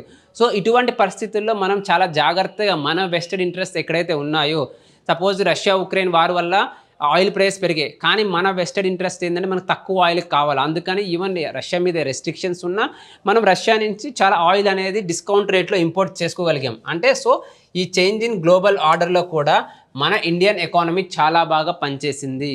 India is the fastest growing largest economy in the world. ఇది ఎందుకు సాధ్యమైంది అంటే ఇటువంటి క్లిష్ట పరిస్థితుల్లో గ్లోబల్ సిచ్యువేషన్ బాగాలేనప్పుడు కూడా మన గవర్నమెంట్స్ తీసుకున్న ఎఫెక్టివ్ డెసిషన్. అందుకు ఒకటే ఎగ్జాంపుల్ రష్యా నుంచి క్రూడ్ ఆయిల్ అనేది మన డిస్కౌంట్లో ఇంపోర్ట్ చేసుకోగలగడం అనమాట. సో అది వన్ ఆఫ్ ది రీజన్. ఇంకో రీజన్ ఏంటంటే ఇండియా అనేది ఎక్స్పోర్ట్ లెడ్ గ్రోత్ నేషన్ కాదు. India is a domestic consumption driven economy అనమాట. అంటే మనం ఎక్కువగా డిపెండ్ అయ్యేది మన ఓన్ కన్సంప్షన్ మీద. చైనా లాగా ఎక్స్పోర్ట్ ఓరియంటెడ్ కాదు. అందుకని మిగతా దేశాల్లో స్లో డౌన్ అయినా మన ఎకానమీ మీద అంత ఇంపాక్ట్ అనేది తక్కువ ఉందన్నమాట. సో అది is the major reason. So అదేవిధంగా గవర్నమెంట్ కూడా మంచి మంచి ఇనిషియేటివ్స్ తీసుకున్నారు. అంటే ఈ మన ఇంట్రెస్ట్ని సేవ్ చేయడం కోసము ఈ ఫుడ్, ఫెర్టిలైజర్స్ ఏదో వీట్ ప్రైజెస్ పెరిగిపోతుందని చెప్పేసి మన వీట్ ఎక్స్పోర్ట్ అనేది ఆపేసాము. ఎక్స్పోర్ట్ ఆపేయడం వల్ల తక్కువ ప్రైస్లో వీట్ అనేది మన ఓన్ కంట్రీలోనే అవైలబుల్ అవుతుందన్నమాట. అదేవిధంగా ఫుడ్ స్టాక్స్ మెయింటైన్ చేయడము, అది టైమ్లీ రిలీజ్ చేయడము, ఇవన్నీ బెనిఫిట్ అవుతుంది. సో దీనికి సంబంధించి ఈ ఫుడ్ స్టాక్ సంబంధించి one of the most important Pradhan Mantri Garib Kalyan అన్న యోజన. సో ప్రధాన్ మంత్రి గరీబ్ కళ్యాణ్ అన్న యోజన కింద మనము 5 kgs ఆఫ్ ఫుడ్ గ్రెయిన్స్ అనేది 5 kgs ఆఫ్ ఫుడ్ గ్రెయిన్స్ అనేది ఫ్రీగా కోవిడ్ టైం నుంచి ఫ్రీగా డిస్ట్రిబ్యూట్ చేస్తున్నాం అనమాట. సో దీన్ని ఇంకొక 5 years ఎక్స్టెండ్ చేయడం, అంటే 2024లో అయిపోతుంటే ఇప్పుడు మనము 2028 వరకు ఎక్స్టెండ్ చేస్తాం దీన్ని. సో 2028 వరకు మనము ఫ్రీ ఫుడ్ గ్రెయిన్స్ అనేది ఒక 5 years ఎక్స్టెండ్ చేయడం జరిగింది. Free food grains to the 80 crore పీపుల్స్కి మనం ఇస్తాము. సో అది స్కీము ప్రధాన మంత్రి గరీబ్ కళ్యాణ్ అన్న యోజన. సో ఇటువంటి ఇనిషియేటివ్స్ తీసుకొచ్చేసి మనం ఈ ఛాలెంజింగ్ గ్లోబల్ టైమ్స్లో కూడా మనం కంట్రోల్ చేయగలిగాం మన ఎకానమీని. నెక్స్ట్ వెరీ ఇంపార్టెంట్, ఇండియా అనేది ఈ గ్లోబల్ కంటెక్స్లో ఒక పెద్ద సమ్మిట్ అనేది ఆర్గనైజ్ చేయగలిగాము. ఆ సమ్మిట్ పేరు G20 సమ్మిట్. సో మనం ఒక పెద్ద సమ్మిట్ ఆర్గనైజ్ చేసాము. ఆ సమ్మిట్ పేరు G20 summit, which is important for hour exam. ఈ G20 సమ్మిట్ మనము సెప్టెంబర్లో ఆర్గనైజ్ చేసాము. One of the important outcomes ఏంటంటే ఒకటి ఆఫ్రికన్ యూనియన్కి పర్మనెంట్ మెంబర్షిప్ ఇవ్వడం జరిగింది. That is one important outcome. Second most important outcome ఏంటి అంటే India middle East economic corridor. So India middle east Europe economic corridor. So ఇది ఎందుకు ఇప్పుడు స్పెషల్గా మెన్షన్ చేయడం జరిగింది బడ్జెట్లో, India Europe Middle East economic corridor. కాబట్టి దీన్ని ఎగ్జామ్లో అడిగే అవకాశం చాలా ఉంది. ఎకనామిక్ కారిడార్ అంటే అక్కడ ట్రాన్స్పోర్టేషన్ సిస్టమ్ అనేది మనం ఇంప్రూవ్ చేస్తాం. ట్రాన్స్పోర్టేషన్ సిస్టమ్ అనేది మనకి ఇంప్రూవ్ అయితే ఫ్రీ మూవ్మెంట్ ఆఫ్ గుడ్స్ అవుతుంది, ట్రేడ్ అనేది ఇంప్రూవ్ అవుతుంది, ఏవైతే భాగస్వామ్య దేశాలు ఉంటాయో వాళ్ళందరికీ బెనిఫిట్ అవుతుంది అనమాట. సో ఇక్కడ మనకి ఎగ్జామ్లో అడిగేది ఏంటి అనేదే మనకి ఇంపార్టెంట్. ఈ India middle east Europe economic corridor ఎగ్జామ్లో అడిగే క్వశ్చన్స్ ఏంటంటే ఎవరు మెంబర్స్ ఏ కంట్రీస్ కూడా అది పాస్ అవుతుంది, అది మోస్ట్ ఇంపార్టెంట్. సో అది మన కంట్రీ గుజరాత్, మన ఇక్కడ నుంచి చూడొచ్చు, మన గుజరాత్ నుంచి లేదా మహారాష్ట్ర నుంచో స్టార్ట్ అయ్యి అక్కడి నుంచి ఆ గుడ్స్ అనేది ఒక దుబాయ్కి వెళ్ళి అక్కడి నుంచి సౌదీ అరేబియా నుంచి జోర్డాన్ నుంచి ఇజ్రాయెల్ నుంచి గ్రీస్ కానీ అదర్ యూరోపియన్ నేషన్స్ వెళ్తుంది అనమాట. సో ఈ India middle east Europe economic corridor అనేది సూయజ్ కెనాల్ని బైపాస్ చేస్తుంది. ఇప్పుడు మనం చూడొచ్చు సూయజ్ కెనాల్లో హౌతీ రెబల్స్ యొక్క అటాక్ అవుతుంది షిప్స్, దానివల్ల ట్రేడ్ అనేది వేరే రూట్లో వెళ్తుంది అనమాట, వయా సౌత్ ఆఫ్రికా వెళ్తుంది. దీనివల్ల కాస్ట్ ఎక్కువ అవుతుంది. అదే మనం ఇటువంటి ఆల్టర్నేట్స్ రూట్ డెవలప్ చేయగలిగామంటే సూయజ్ కెనాల్ మీద కూడా డిపెండ్ అవ్వాల్సిన అవసరం లేదు, ఇండియా కూడా చాలా బెనిఫిట్ అవుతుంది. సో అది ఏ కంట్రీస్ కూడా పాస్ అవుతుందో చూసాం. మనం ఇప్పుడు చూడాల్సింది ఎవరెవరు మెంబర్స్ అంటే, సో మన ఇండియా నుంచి పాస్ అవుతుంది ఇండియా, యుఏఈకి వెళ్తుంది యుఏఈ, నెక్స్ట్ సౌదీ అరేబియాకి వెళ్తుంది, next Saudi Arabia, Jordan Israel కూడా వెళ్తుంది, కాకపోతే వాళ్ళ మెంబర్స్ కాదు ఇందులో. సో నెక్స్ట్ ఇంపార్టెంట్ మెంబర్స్ మనకి ఎవరంటే యూరోపియన్ యూనియన్, వాళ్ళకి మనం ఫైనల్గా గుడ్స్ అనేది మనం మూవ్ చేస్తాము. సో దీన్ని ఫండ్ చేయడానికి యుఎస్ఏ, అదేవిధంగా స్పెషల్గా కొన్ని countries like Germany, France, Italy. So వీళ్ళందరూ ఈ India Europe Middle East economic corridor యొక్క మెంబర్స్.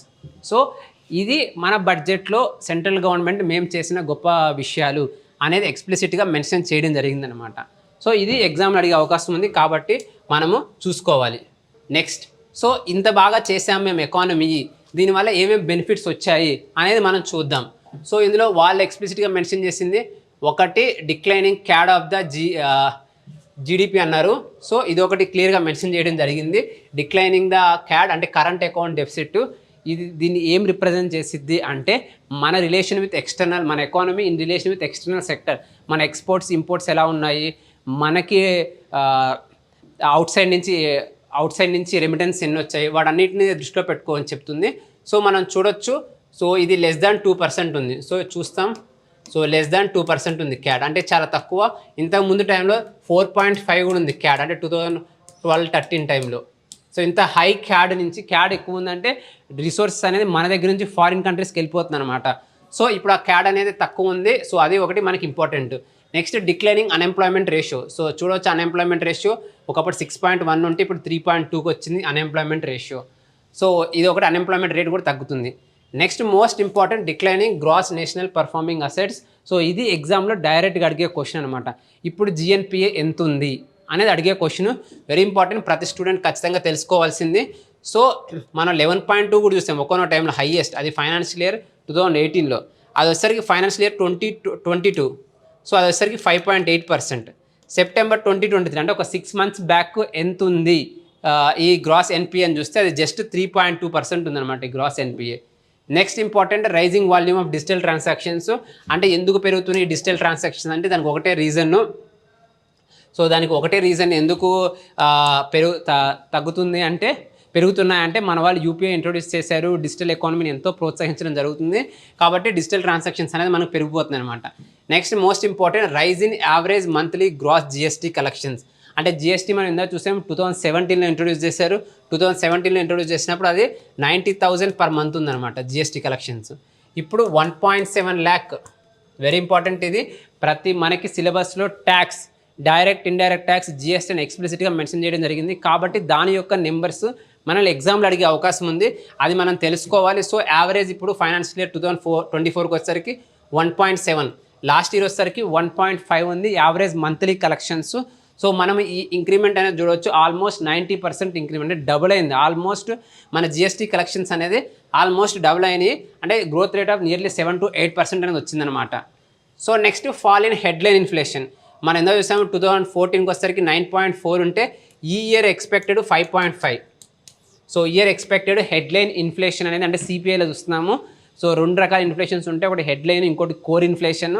కోర్ ఇన్ఫ్లేషన్కి వచ్చేసరికి హెడ్లైన్ ఇన్ఫ్లేషన్ నుంచి food and energy related products ఏవైతే ఉంటాయో అవి తీసేయడం జరుగుతుంది, ఎందుకంటే మోర్ వల్నరబుల్ కాబట్టి. సో 5.5 ఉంది. మన ఎంపీసీ కింద టార్గెట్ ఎంత అంటే మానిటరీ పాలసీ కమిటీ కింద ఇన్ఫ్లేషన్ టార్గెట్స్ మనం చూసామంటే 4 ± 2 ఉండాలి. అంటే ఇప్పుడు హయ్యర్ ఎండ్ అంటే 6% దగ్గరలోనే ఉన్నాయి. లాస్ట్ టైం 6.7 ఉంది. అంటే నిజంగా చెప్పాలంటే మన ఇన్ఫ్లేషన్ టార్గెటెడ్ కంటే ఎక్కువే ఉంది. కానీ 2014 కంటే కంపేర్ చేస్తే మన ఇన్ఫ్లేషన్ అనేది ఇప్పుడు చాలా తక్కువ ఉంది. సో ఇన్ఫ్లేషన్ ఎక్కువైతే మిడిల్ క్లాస్ పీపుల్ మీద బర్డన్ ఎక్కువైపోద్ది. కాబట్టి ఇన్ఫ్లేషన్ కంట్రోల్ చేయడం అనేది చాలా ఇంపార్టెంట్. గవర్నమెంట్ చాలా వరకు ఈ ఇన్ఫ్లేషన్ అనేది మోడరేట్గా పెట్టడం జరిగింది అనమాట. సో ఇది ఒకటి ఇంపార్టెంట్. సో నెక్స్ట్ ఇదే విధంగా ఈ గవర్నమెంట్ యొక్క ముఖ్యమైన ఫోకస్ ఏరియాస్ ఏంటి అనేది మనం చూద్దాం. నెక్స్ట్ గవర్నమెంట్ యొక్క ముఖ్యమైన ఫోకస్ ఏరియాస్ ఏంటి. సో ఏంటి ఫోకస్ ఏరియా అంటే బడ్జెట్లో నిర్మలా సీతారామన్ ఫైనాన్స్ మినిస్టర్ గారు ఒకటి చెప్పారనమాట. మాకు 4 సెక్టార్సే most important economy sections of పీపుల్స్లో 4 సెక్టార్స్ మోర్ ఇంపార్టెంట్ అని చెప్పారు. ఆ 4 సెక్టార్స్ ఎవరెవరు అంటే వీ హ్యావ్ 4 క్యాస్ట్ అని కూడా మెన్షన్ చేస్తారు. మా గవర్నమెంట్కి 4 క్యాస్ట్ ఉన్నాయి. అవి ఎవరెవరు అంటే ఒకటి పూర్, ఇంకోటి ఉమెన్, ఇంకోటి యూత్, సో నెక్స్ట్ ఇంకోటి ఫార్మర్స్. సో ఈ 4 so poor, youth, women, farmers అనేది మోస్ట్ ఇంపార్టెంట్ 4 క్యాస్ట్. సో దీని మీద మేము చాలా ఎక్కువ ఫోకస్ చేసాము అనేసి వాళ్ళు మెన్షన్ చేయడం జరిగింది క్లియర్గా. ఈ 4లో మనం ఒక్కొక్కటి ఏమేమి చేశారు లాస్ట్ 10 years అనేది బడ్జెట్ స్పీచ్లో మెన్షన్ చేయడం జరిగింది. సో అవి మనం చూడాలి. సో ఫస్ట్ గరీబ్ కళ్యాణ్ దేశ్ కా కళ్యాణ్. సో గరీబ్ కళ్యాణ్ దేశ్ కా కళ్యాణ్ అన్నారంటే పేదవాళ్ళు బాగున్నప్పుడే దేశం బాగుంటుంది అనేది మెన్షన్ చేయడం జరిగింది. సో ఈ పోవర్టీ రిమూవల్కి లాస్ట్ 10 yearsలో సంబంధించి చాలా ఇనిషియేటివ్స్ తీసుకున్నారు. సో అందులో భాగంగా పోవర్టీ అనేది తగ్గించడం జరిగింది. సో ఏంటి అందులో అంటే మోస్ట్ గవర్నమెంట్ మెన్షన్ చేసింది multi dimensional poverty index. Very important for the exam. ఇంతకుముందు నార్మల్ పోవర్టీ మెజర్స్ చెప్పేవాళ్ళు, ఇప్పుడు అంటే సి రంగరాజన్ కమిటీ రిపోర్ట్ అవి చెప్పడం జరిగేది. సో ఇప్పుడు అది తీసేసి మల్టీ డైమెన్షనల్ పోవర్టీ అంటే పేదరికం అంటే ఓన్లీ ఇన్కమ్ బేస్డ్ కాదు, ఇన్కమ్ అంటే ఓన్లీ మనీకి సంబంధించింది కాదు. పేదరికం అనేది యూఎస్ఏలో పేదరికం ఉంది, ఇండియాలో కూడా పేదరికం ఉంది. వాళ్ళు మనకంటే చాలా రిచ్ అయినాయి మన పేదవాళ్ళకంటే. కానీ ఆ పేదరికం వేరు. మనం చూడాల్సింది అయినా మల్టీ డైమెన్షనల్ పోవర్టీ. సో ఈ మల్టీ డైమెన్షనల్ పోవర్టీలో మనకి ఫస్ట్ తెలుసుకోవాల్సింది అది ఎవరు ఇస్తారనేది మోస్ట్ ఇంపార్టెంట్. నేషనల్ ఇంటర్నేషనల్ లెవెల్లో యుఎన్డిపి ఇస్తుంది, అదే మన నేషనల్ లెవెల్లో నీతి ఆయోగ్ ఇస్తుంది. సో మన నేషనల్ లెవెల్లో NITI Aayog multi dimensional poverty index అనేది ఇవ్వడం జరుగుతుంది. సో ఈ మల్టీ డైమెన్షనల్ పోవర్టీ ఇండెక్స్కి మోస్ట్ ఇంపార్టెంట్ 3 డైమెన్షన్స్. ఒకటి హెల్త్, ఇంకోటి ఎడ్యుకేషన్, ఇంకోటి స్టాండర్డ్ ఆఫ్ లివింగ్. సో ఈ 3 డైమెన్షన్స్ దీనికి మొత్తం 12 పారామీటర్స్ ఉంటాయి. అంటే ఈ 3 డైమెన్షన్స్ మళ్ళీ 12 పారామీటర్స్గా డివైడ్ అయ్యింది. సో మనం తెలుసుకోవాల్సింది first multi dimensional poverty index international లెవెల్లో ఇచ్చేది యుఎన్డిపి, నేషనల్ లెవెల్లో ఇచ్చేదేమో నీతి ఆయోగ్. దానికి 3 ఇంపార్టెంట్ డైమెన్షన్స్ ఉంటాయి, మొత్తం 12 పారామీటర్స్ ఉంటాయి. సో ఏమిచ్చింది మల్టీ డైమెన్షనల్ పోవర్టీ ఇండెక్స్, మన కంట్రీ గురించి ఏం చెప్పిందని మనం చూసామంటే, సో వాళ్ళు ఏం చెప్పారంటే ఇక మనం చూడవచ్చు percentage of the population who are multi dimensionally poor అనేది చూసామంటే 2005-06కి వచ్చేసరికి 55% ఆఫ్ ద పీపుల్ ఉంటే ఇప్పుడు 2019-20కి వచ్చేసరికి so only 15% of the people multi dimensional poverty ఉన్నారు అన్నమాట. అంటే చాలా వరకు మనం పోవర్టీ కంట్రోల్ చేసాము. అదే అబ్సల్యూట్ నెంబర్లో ఈ టైంలో రెడ్యూస్ చేసిన పోవర్టీ ఏంటంటే 41.5 crore పీపుల్స్ని ఈ టైంలో మనం పోవర్టీ నుంచి బయటికి తీసుకొని రావడం జరిగింది అండర్ మల్టీ డైమెన్షనల్. అదే 2013-14 నుంచి 2022-23 ఇది మన నీతి ఆయోగ్ క్యాలిక్యులేట్ చేసింది. సో రీసెంట్గా నీతి Aayog multi dimensional poverty index 2024 release చేసింది. రీసెంట్గా ఏం రిలీజ్ చేసింది 2024 రిలీజ్ చేయడం జరిగింది మల్టీ డైమెన్షనల్ పోవర్టీ ఇండెక్స్. ఈ 2024లో వచ్చిన మల్టీ డైమెన్షనల్ పోవర్టీ ఇండెక్స్లో మల్టీ డైమెన్షనల్ పోవర్టీ ఏం చెప్పిందంటే 2013-14లో 29% పీపుల్ మల్టీ డైమెన్షనల్లీ పూర్ అయితే లాస్ట్ ఇయర్ 2022-23లో 11.3% ఉన్నారు మల్టీ డైమెన్షనల్లీ పూరు.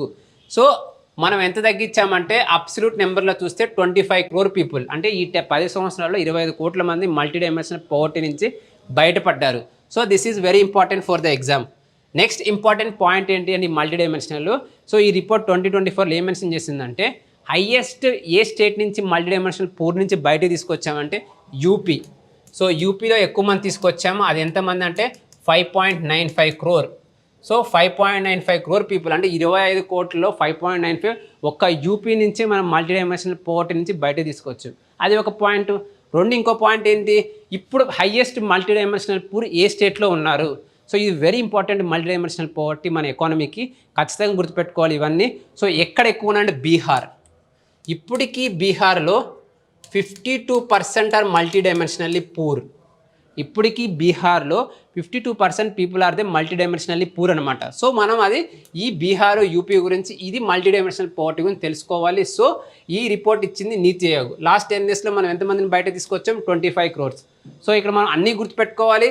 2005-06లో ఎంత ఉంది, 2015-16లో ఎంత ఉంది, 2019-21లో ఎంత ఉంది, మరియు ఈ నీతి ఆయోగ్ క్యాలిక్యులేట్ చేసిన 13-14, 22-23 ఇవన్నీ మనం గుర్తుపెట్టుకోవాలి మల్టీ డైమెన్షనల్ పావర్టీకి సంబంధించింది అనమాట. సో ఇది నెక్స్ట్ అది మల్టీ డైమెన్షనల్ పావర్టీ గురించి మెన్షన్ చేయడం జరిగింది అనమాట. నెక్స్ట్ మనం చూసేది డీబీటీ. ఇందాక మనం చూసాము ఫైనాన్షియల్ ఇంక్లూజన్ తీసుకొచ్చి Jan Dhan jam Trinity, Jan Dhan Aadhaar mobile Trinity తీసుకొచ్చి డీబీటీ ద్వారా చేయడం. ఎంత చేశారు లాస్ట్ 10 yearsలో అంటే 34 lakh crores చేశారు. ఇంత చేయడం వల్ల ఎంత సేవ్ చేసుకుంది సెంట్రల్ గవర్నమెంట్ అంటే 2.7 lakh crores అనేది సేవ్ చేయడం జరిగింది. సో ఈ సేవ్ చేసిన మనీ మళ్ళీ ప్రజల కోసమే ఖర్చు పెట్టడం జరిగిందనమాట. సో అది DBT. So next important scheme government ఏది మెన్షన్ చేసిందని మనం చూడాలి. సో ఒకటి పిఎం స్వానిధి. సో ఇది ఎక్స్ప్లిసిట్గా బడ్జెట్లో మెన్షన్ చేయడం జరిగింది పేద ప్రజల కోసం. సో అది పిఎం స్వానిధి. పిఎం స్వానిధి అంటే స్ట్రీట్ వెండర్స్ ఎవరైతే తోపుడు బళ్ళు వాళ్ళు నడుపుకుంటుంటారో వాళ్ళ కోసం, ఈ స్ట్రీట్ వెండర్స్ కోసము 10,000 rupees లోన్ అనేది ఇవ్వడం జరుగుతుంది. సో దానివల్ల వాళ్ళు సపోజ్ కూరగాయలు అమ్మే వాళ్ళైతే 10,000 యూస్ చేసుకొని ఒక బండి మరియు కూరగాయలు కొనుక్కొని వచ్చిన డబ్బుల్లో నుంచి మిగిలితే డబ్బులు ఏవవుతుంటాయి మళ్ళీ రిటర్న్ పే చేస్తారు. వాళ్ళకి 10,000 కంటే ఎక్కువ అవసరం ఉండదు. ఆ సపోజ్ ఒక పానీపూరి బండి కానీ ఒక కూరగాయల బండి కానీ పెట్టడానికి. సో వాళ్ళకి ఈ పిఎం స్వానిధి ఇవ్వగలుగుతుంది. సో అదే ఆంధ్రప్రదేశ్లో జగనన్న తోడు అనే స్కీమ్ కింద మనం ఇస్తున్నాము. సో దీని గురించి డీటెయిల్స్ అనేది మనం చూద్దాము. సో అవి కాకుండా బడ్జెట్లో మెన్షన్ చేసిన స్కీమ్స్ చూసామంటే PM Janman, PM Vishwakarma Yojana. So ఇది పీవీటీజీ ట్రైబల్స్ కోసం, ఇది విశ్వకర్మ యోజన ఆర్టిసన్స్ కోసం చేసింది. సో పీవీటీజీస్ ఇండియాలో ఎన్ని ఉన్నాయి? 75 పీవీటీజీస్ ఉన్నాయన్నమాట. సో మనం ఈ పీవీటీజీ స్కీమ్ రిలేటెడ్ ఈ 3 స్కీమ్స్ ఏవైతే మెన్షన్ చేశారో, సో ఒకటి చెప్పగలను, ఖచ్చితంగా ఏవైతే స్కీమ్స్ మెన్షన్ చేస్తున్నాయో దే ఆర్ వెరీ ఇంపార్టెంట్. బడ్జెట్లో ఎక్స్ప్లిసిట్గా ఏవైతే స్కీమ్స్ మెన్షన్ చేశారో ఆ స్కీమ్స్ గురించి మనము ఇన్ డీటెయిల్ అనేది తెలుసుకోవాలి. డెఫినెట్గా ఒక క్వశ్చన్ వచ్చే అవకాశం ఎక్కువ ఉంది. అందులోనూ ఈసారి మెన్షన్ చేసిన బడ్జెట్లో క్వశ్చన్స్ కానీ మనం ప్రాపర్గా గమనించాము అంటే అవి అన్నీ, ఆ స్కీమ్స్ అన్నీ లాస్ట్ 1 yearలో రిలీజ్ అయిన స్కీమ్సే ఎక్కువ ఉన్నాయి. కాబట్టి అప్కమింగ్ ఎగ్జామ్స్ ఏవైతే ఉన్నాయో గ్రూప్ 1, గ్రూప్ 2, ఈవెన్ యూపీఎస్సీ ఏవైతే ఎగ్జామ్స్ ఉన్నాయో వాటన్నిటిలో అడిగేది లేటెస్ట్ స్కీమ్స్. కాబట్టి ఆ లేటెస్ట్ స్కీమ్స్ యొక్క ప్రొవిజన్స్ అనేది ఇన్ డీటెయిల్ తెలుసుకోవాలి. ఎందుకంటే ఎస్పెషల్లీ మనం ఏదైతే మెయిన్స్ ఎగ్జామ్స్కి వెళ్తామో వాటిలో ఫీచర్స్ ఎక్కువ అడుగుతారు. జస్ట్ ఆ ఆబ్జెక్టివ్ ఏంటి అనేది కాదు, మనం తెలుసుకోవాల్సింది ఫీచర్స్. సో అందులో మనం ఫస్ట్ పిఎం స్వానిధి స్కీమ్ చూసాము. ఈ పిఎం స్వానిధి అంటే స్ట్రీట్ వెండర్స్కి ఇచ్చేదనమాట. ఏమి ఇస్తారు, ఎంత ఇస్తారంటే 10,000 ఇస్తారు. ఈ 10,000 కానీ మనం టైంని రీపే చేయగలిగారంటే 20,000 ఇస్తారు. ఈ 20,000 కూడా ఇచ్చారంటే నెక్స్ట్ ఇయర్కి వస్తారు 50,000 ఇస్తారనమాట. సో 50,000 ఇస్తారు. సో దీనికి కొంచెం స్టాటిస్టిక్స్ మెన్షన్ చేసింది బడ్జెట్లో. ఫస్ట్ టైం 78 lakh పీపుల్స్ అంటే ఫస్ట్ ఫేజ్లో 10,000 తీసుకున్న వాళ్ళు 78 lakh పీపుల్స్ ఉంటే ఇప్పుడు థర్డ్ ఫేజ్కి వెళ్ళిన వాళ్ళు 2.5 lakh ఉన్నారనమాట. అంటే 10,000 తీసుకున్నారు కొంతమంది, 20 తీసుకుని ఇప్పుడు 50కి కూడా వచ్చారనమాట థర్డ్ ఇయర్కి వచ్చేసరికి. సో అది నెక్స్ట్. ఈ లోను ఈ 10,000 ఎన్ని రోజులకి ఇస్తారంటే 1 year. సో ఈ 10,000 లోన్ అనేది వర్కింగ్ క్యాపిటల్ 1 year ఇస్తారు. ఇంట్రెస్ట్ సబ్సిడీ 7% ఇంట్రెస్ట్ సబ్సిడీ ఉంటుంది. అంటే ఏదైతే వాళ్ళకి వడ్డీ ఇస్తారో అందులో 7% మాఫీ చేయడం జరుగుతుందన్నమాట. నెక్స్ట్ వీళ్ళు కానీ డిజిటల్ ట్రాన్సాక్షన్స్ చేశారంటే పర్ మంత్ వీళ్ళకి ఇన్సెంటివ్ కింద 100 rupees అనేది జమ చేస్తారు. సో అంటే మన కూరగాయల షాప్ కానీ పానీపూరి షాప్ కానీ వెళ్ళామంటే మరి డిజిటల్ ట్రాన్సాక్షన్స్ అంటే వాళ్ళు భీమ్ యూపీఐ వాడారంటే 100 rupees వస్తుందన్నమాట. So very important. వాళ్ళు కానీ సరిగ్గా చేశారంటే 12 monthsకి 1,200 ఎక్స్ట్రా వస్తుంది. అంటే 7% పే బ్యాకే కాదు, 7% ఇంట్రెస్ట్ సబ్సిడీ కాదు. ఈ 100 అంటే పర్ ఇయర్ 1,200 తెచ్చుకోవచ్చు. నెక్స్ట్ ఏంటంటే higher loan eligibility on timely or early repayment. చూసాము 10,000 కానీ టైం పే చేస్తే 20,000, నెక్స్ట్ 50,000 వస్తుంది. Next it covers all the urban bodies. So ఇవి ఇంపార్టెంట్ ఫీచర్స్. నెక్స్ట్ ఇదే రీపేమెంట్ అనేది ఎవ్రీ మంత్ రీపే చేయాలి. సో ఇది మంత్లీ రీపేమెంట్, నాట్ ఇయర్లీ. మొత్తం ఇయర్ అయినా కాదు, ఏ మంత్ ఎండింగ్ వస్తుందో ఆ మంత్లో ఏదైతే మనీ ఉందో వాళ్ళు పే చేయాల్సింది అది పే చేయాలన్నమాట. సో అది పిఎం స్వానిధి. నెక్స్ట్ మనం చూసుకోవాల్సింది పిఎం జన్మాన్, ప్రధానమంత్రి జనజాతి ఆదివాసీ న్యాయ మహా Abhiyan. So PVTGs particularly vulnerable tribal groups ఎవరైతే ఎక్కువ వెనుకబాటు పడిన ట్రైబల్స్ ఎవరైతే ఉంటారో, అంటే ఎకనామికల్ కానీ, సోషల్గా కానీ, జోగ్రఫికల్ కానీ ఎవరైతే ఎక్కువ వెనుకబడిపోయి వాళ్ళ యొక్క పాపులేషన్ అనేది తగ్గిపోతూ ఉంటుంది, వాళ్ళు కానీ మనం కాపాడకపోతే, వాళ్ళకంటూ సరైన న్యూట్రిషన్, ఎడ్యుకేషన్, హెల్త్ ఫెసిలిటీస్ కానీ ప్రొవైడ్ చేయకపోతే ఆ జాతి అనేది టోటల్గా అంతరించే అవకాశం కూడా ఉందన్నమాట. ఫర్ ఎగ్జాంపుల్ కొండరెడ్డిస్, ఆంధ్రప్రదేశ్లో కొండరెడ్డిస్ కావచ్చు, గదబా కావచ్చు, సవరా ట్రైబ్ కావచ్చు, వీళ్ళందరూ మనం కానీ సపరేట్ వాళ్ళకి కానీ మెజర్స్ తీసుకోకపోతే అంతరించిపోద్ది. సో అందుకని సెంట్రల్ గవర్నమెంట్ వాళ్ళ ఇంక్లూజివ్ గ్రోత్, సబ్కా సాత్ సబ్కా వికాస్ అందరి యొక్క డెవలప్మెంట్ తీసుకునడానికి ఎవరైతే అణగారిన వర్గాలు ఉంటారో వాళ్ళ కోసం అనేసి ఈ పిఎం జన్మాన్ స్కీమ్ తీసుకొచ్చారు. ఇది 2023 లాంచ్ అయింది, గుర్తుపెట్టుకోండి, very important for the exam. 2023లోనే లాంచ్ అవ్వడం జరిగిందనమాట. సో ఇక్కడ మనకు తెలుసుకోవాల్సిన మోస్ట్ ఇంపార్టెంట్ అవుట్లే ఎంత. So 24,104 crore అవుట్లే is the first most important point. Second important point ఏంటంటే ఈ పిఎం జన్మాన్ కింద 11 క్రిటికల్ ఇంటర్వెన్షన్స్ అంటే 11 సెక్టార్స్లో, అంటే వాళ్ళకి ఇల్లు ఇవ్వడం కానీ, హాస్పిటల్స్ కట్టడం కానీ, రోడ్ వేయడం కానీ, ఈ విధంగా 11 సెక్టార్స్ని ఐడెంటిఫై చేసి ఆ ఏరియాస్లో వాళ్ళు అనుకున్న స్టాండర్డ్స్ ప్రకారము ఇన్ఫ్రాస్ట్రక్చర్ క్రియేషన్ అనేది మనం చేసామా లేదా అనేది 11 క్రిటికల్ అది. నెక్స్ట్ ఈ benefit it gives benefits to more than 28 lakh people ఇన్ 22,000 హ్యాబిటేషన్స్ అక్రాస్ 220 districts. సో ఇది PM JANMAN scheme. So next ఇంకేమేమి స్కీమ్స్ ఈ బడ్జెట్లో మెన్షన్ చేస్తున్నాయి అనేది మనం చూడాలి. సో నెక్స్ట్ మెన్షన్ చేస్తున్న scheme PM Vishwakarma Yojana. So ఈ పిఎం విశ్వకర్మ కూడా 2023లో లాంచ్ అయింది. So very important for the upcoming exams PM Vishwakarma. So ఈ పిఎం విశ్వకర్మలో ఫస్ట్ మనం తెలుసుకోవాల్సింది ఇది ఎవరికి. ఫస్ట్ ఇది సెంట్రల్ సెక్టార్ స్కీమ్, అంటే కంప్లీట్ ఫండింగ్ సెంట్రల్ గవర్నమెంటే ఇస్తుంది, అదొకటి. నెక్స్ట్ ఇది ఎవరికి, ట్రెడిషనల్ ఆర్టిసన్స్ అండ్ క్రాఫ్ట్స్, ఎవరైతే ఊర్లలో సిటీస్లో కానీ విలేజెస్లో కానీ ట్రెడిషనల్ యాక్టివిటీస్ చేస్తారో, లైక్ బాస్కెటింగ్, బుట్ట అల్లడం కానీ, లేకపోతే గాజులు చేసేవాళ్ళు కానీ, ఇలాంటి ట్రెడిషనల్ గోల్డ్ స్మిత్ కానీ, లేకపోతే కార్పెంటర్స్ కానీ ఎవరైతే ట్రెడిషనల్ ఉంటారో, ఇక్కడ 18 యాక్టివిటీస్ మెన్షన్ చేయడం జరిగింది. ఈ 18 యాక్టివిటీస్ చేసే వాళ్ళకి ఈ స్కీమ్ బెనిఫిట్స్ ఉంటాయి. ఇక్కడ మోస్ట్ ఇంపార్టెంట్ ఫైనాన్షియల్ అవుట్లే ఎంత, 13,000 crores. సో వాళ్ళకి ఇచ్చే ఫైనాన్షియల్ అవుట్లే ఎంత, ఈ స్కీమ్కి ఇచ్చే అవుట్లే ఎంత, 13,000 crores. సో 18 ట్రెడిషనల్ ట్రేడ్స్ మనం చూడొచ్చు. Next so artisans and craft people to be provided recognition with the PM Vishwakarma certificate and identity card. So ఈ స్కీమ్ కింద వాళ్ళకి స్కిల్ ట్రైనింగ్, టూల్స్ అన్నీ ఇస్తారు, వాళ్ళకి సర్టిఫికేట్స్, ఐడి కార్డు కూడా ఇస్తారు. ఎవరైతే ట్రైన్ అయ్యారో, స్కిల్ ట్రైన్ అయ్యారో వాళ్ళకి సర్టిఫికేట్, ఐడి కార్డు ఇస్తారు. నెక్స్ట్ మోస్ట్ ఇంపార్టెంట్, వీళ్ళు స్కిల్ ట్రైనింగ్, వాళ్ళకి కావాల్సిన మోడర్న్ టూల్స్ ఇవ్వడమే కాకుండా వాళ్ళకంటూ credit, at the end of the day వాళ్ళు ఒక షాప్ పెట్టుకోవాలంటే వాళ్ళకి డబ్బులు కావాలి. ఆ డబ్బులు లేకపోవడం వల్లే వాళ్ళు ఒక బిజినెస్ స్టార్ట్ చేయలేకపోతున్నారు. సో వాళ్ళ ఓన్ బిజినెస్ వాళ్ళు స్టార్ట్ చేసుకోవాలి.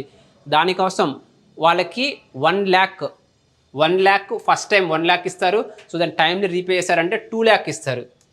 ఇక్కడ ఇంట్రెస్ట్ రేట్ ఎంత, దీనికంటే 5%. ఇందాక మనం చూస్తాం స్వానిధికి 7% సబ్సిడీ ఇస్తారు. ఇక్కడ మాత్రం వాళ్ళకి ఇచ్చే 1 lakhకి 5% ఉంటుందన్నమాట. అంటే 5% వడ్డీతో వాళ్ళకి ఈ లోన్ 1 lakh కానీ నెక్స్ట్ ఫేజ్లో 2 lakhs కానీ ఇవ్వడం జరుగుతుంది. సో ఇక్కడ ఇంపార్టెంట్ 13,000 crore, 18 యాక్టివిటీస్. సో ఇది పిఎం విశ్వకర్మ. సో ఇది కాకుండా ఇంకొక స్కీమ్ మెన్షన్ చేయడం జరిగింది, అది PM Shri schools for rising India, అంటే అది న్యూ ఎడ్యుకేషన్ పాలసీ ఇంప్లిమెంటేషన్కి సంబంధించి. సో ఇక్కడ మోస్ట్ ఇంపార్టెంట్ ఏంటంటే 14,500 schools. సో నెక్స్ట్ ఇనిషియేటివ్ మనం చూసామంటే నెక్స్ట్ ఏముంది అంటే మెన్షన్ చేసిన ఎంపవరింగ్ యూత్. ఇందాక మనం పోవర్టీ గురించి చూసాము, ఇప్పుడు ఎంపవరింగ్ యూత్. ఈ ఎంపవరింగ్ యూత్ కింద ఏమేం చేశారంటే, ఒకటి implementation of the skill India mission. 1.4 crore యూత్ని స్కిల్ ట్రైన్ అనేది చేయడం జరిగింది. ప్రధానమంత్రి స్కిల్ డెవలప్మెంట్ ప్రోగ్రామ్ ఉంది, దాని కింద ఇంప్లిమెంట్ చేయడం జరిగింది. నెక్స్ట్ అదేవిధంగా యూత్కి యాస్పిరేషన్స్ మీట్ అవ్వడం కోసం పిఎం ముద్రా యోజన కింద వాళ్ళకంటూ లోన్స్ అనేది ఇవ్వడం జరిగింది. యూత్కి కానీ, ఎంఎస్ఎంఎస్ కానీ అందరికీ ఇవ్వడం జరిగింది. నెక్స్ట్ ఎడ్యుకేషనల్, ఎక్కువ మంది డాక్టర్స్ అవ్వాలని చాలామంది కోరుకుంటూ ఉంటారు. సో వాళ్ళ కోసం ఎక్కువ మెడికల్ ఇన్ఫ్రాస్ట్రక్చర్, అంటే ఎక్కువ హాస్పిటల్స్ పెట్టడం జరిగింది. దానికోసం క్లియర్గా మెన్షన్ చేయడం జరిగింది. ఇంతకుముందు 7 aims ఉంటే ఇప్పుడు 22 aims. టోటల్ యూనివర్సిటీస్ ఇంతకుముందు 723 ఉంటే ఇప్పుడు 113. సో యూనివర్సిటీస్ కానీ, ఐఐటీస్ కానీ అన్నీ పెంచడం జరిగింది. దీనివల్ల ఎవరైతే డాక్టర్లు అవ్వాలనుకుంటున్నారో, ఇంజనీర్లు అవ్వాలనుకుంటున్నారో వాళ్ళకంటే ఈ ఫెసిలిటీస్ అంతాయి. సో ఇప్పుడు మనం చూడాల్సింది ఏ స్కీమ్ కింద కొత్త ఎయిమ్స్ కానీ, కొత్త మెడికల్ కాలేజ్ కానీ ఇవ్వడం జరుగుతుంది అనేది మనకి ఇంపార్టెంట్. ప్రధానమంత్రి స్వస్థ్ భారత్ యోజన. సో దీని కింద కొత్త హాస్పిటల్స్ అనేది కట్టడం జరుగుతుంది అనమాట. నెక్స్ట్ వచ్చేసరికి next focus area farmers. So next government యొక్క ఫోకస్ ఏరియా ఫార్మర్ కోసం ఏమేమి చేసింది అనేది మనం నెక్స్ట్ చూడవలసిన ఇనిషియేటివ్. సో ఫార్మర్స్కి వెల్ఫేర్ ఆఫ్ ద ఫార్మర్స్కి లాస్ట్ 10 yearsలో ఏం జరిగింది అంటే, ఒకటి direct financial assistance of 11.8 crores under PM Kisan. So PM Kisan కింద ఎవ్రీ ఇయర్ 6,000 ఇవ్వడం జరుగుతుంది అనమాట. 6,000 రూపీస్. ఈ 6,000 ఇప్పటివరకు మొత్తం ఎంత కల్పించారు, ఎవరికి ఇచ్చారు, 11.8 crore ఫార్మర్స్కి పిఎం కిసాన్ అనేది ఇవ్వడం జరిగింది. సో ఇదే పిఎం కిసాన్ లాస్ట్ 1 yearలో న్యూస్లో ఉంది. ఎందుకు న్యూస్లో ఉంది అంటే, జనరల్గా మనము ఈ కేవైసీ ఏదైతే మన ఈ కేవైసీ అంటే బెనిఫిట్స్ని ఐడెంటిఫై చేయడానికి డిజిటల్ కేవైసీ లైక్ బయోమెట్రిక్ కానీ ఐరిస్ స్కాన్ కానీ ఉంటుంది.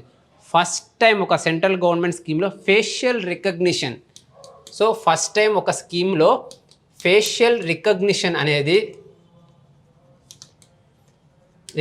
అనేది ఈ పిఎం కిసాన్ కింద ఇవ్వడం జరిగింది. అంటే క్వశ్చన్ అడగొచ్చి, which is the first central sector scheme in which facial recognition has been used to identify beneficiaries అని అడిగితే అది పిఎం కిసాన్. సో అది ఒకటి. నెక్స్ట్ ఇంకేం చేస్తారంటే, క్రాప్ ఇన్సూరెన్స్ కింద 4 crore ఫార్మర్స్కి క్రాప్ ఇన్సూరెన్స్ ఇవ్వడం జరిగింది. సో అది పిఎం ఫసల్ బీమా యోజన. సో ఈ పిఎం ఫసల్ బీమా యోజన గురించి చూసామంటే, ఇందులో ఎంత ఫార్మర్స్ పే చేయాలి, ఎంత సెంట్రల్ గవర్నమెంట్ స్టేట్ గవర్నమెంట్ ఇవ్వాలి ప్రీమియం అని చూసామంటే, సో ఖరీఫ్ క్రాప్కి వచ్చేసరికి ఫార్మర్స్ 2%, అదే రబీ వచ్చేసరికి 1.5%, అదే హార్టికల్చర్ క్రాప్స్కి వచ్చేసరికి 5%. సో వాళ్ళు ఏదైతే క్లెయిమ్ చేస్తున్నారో ఆ క్లెయిమ్లో 5% ఆఫ్ ద మనీ పే చేస్తే సరిపోతుంది. ఏదైతే ప్రీమియం ఉంటుందో ఆ ప్రీమియంలో 5% పే చేస్తే సరిపోద్ది. మిగతాదంతా సెంట్రల్ స్టేట్ గవర్నమెంట్ చేస్తుంది.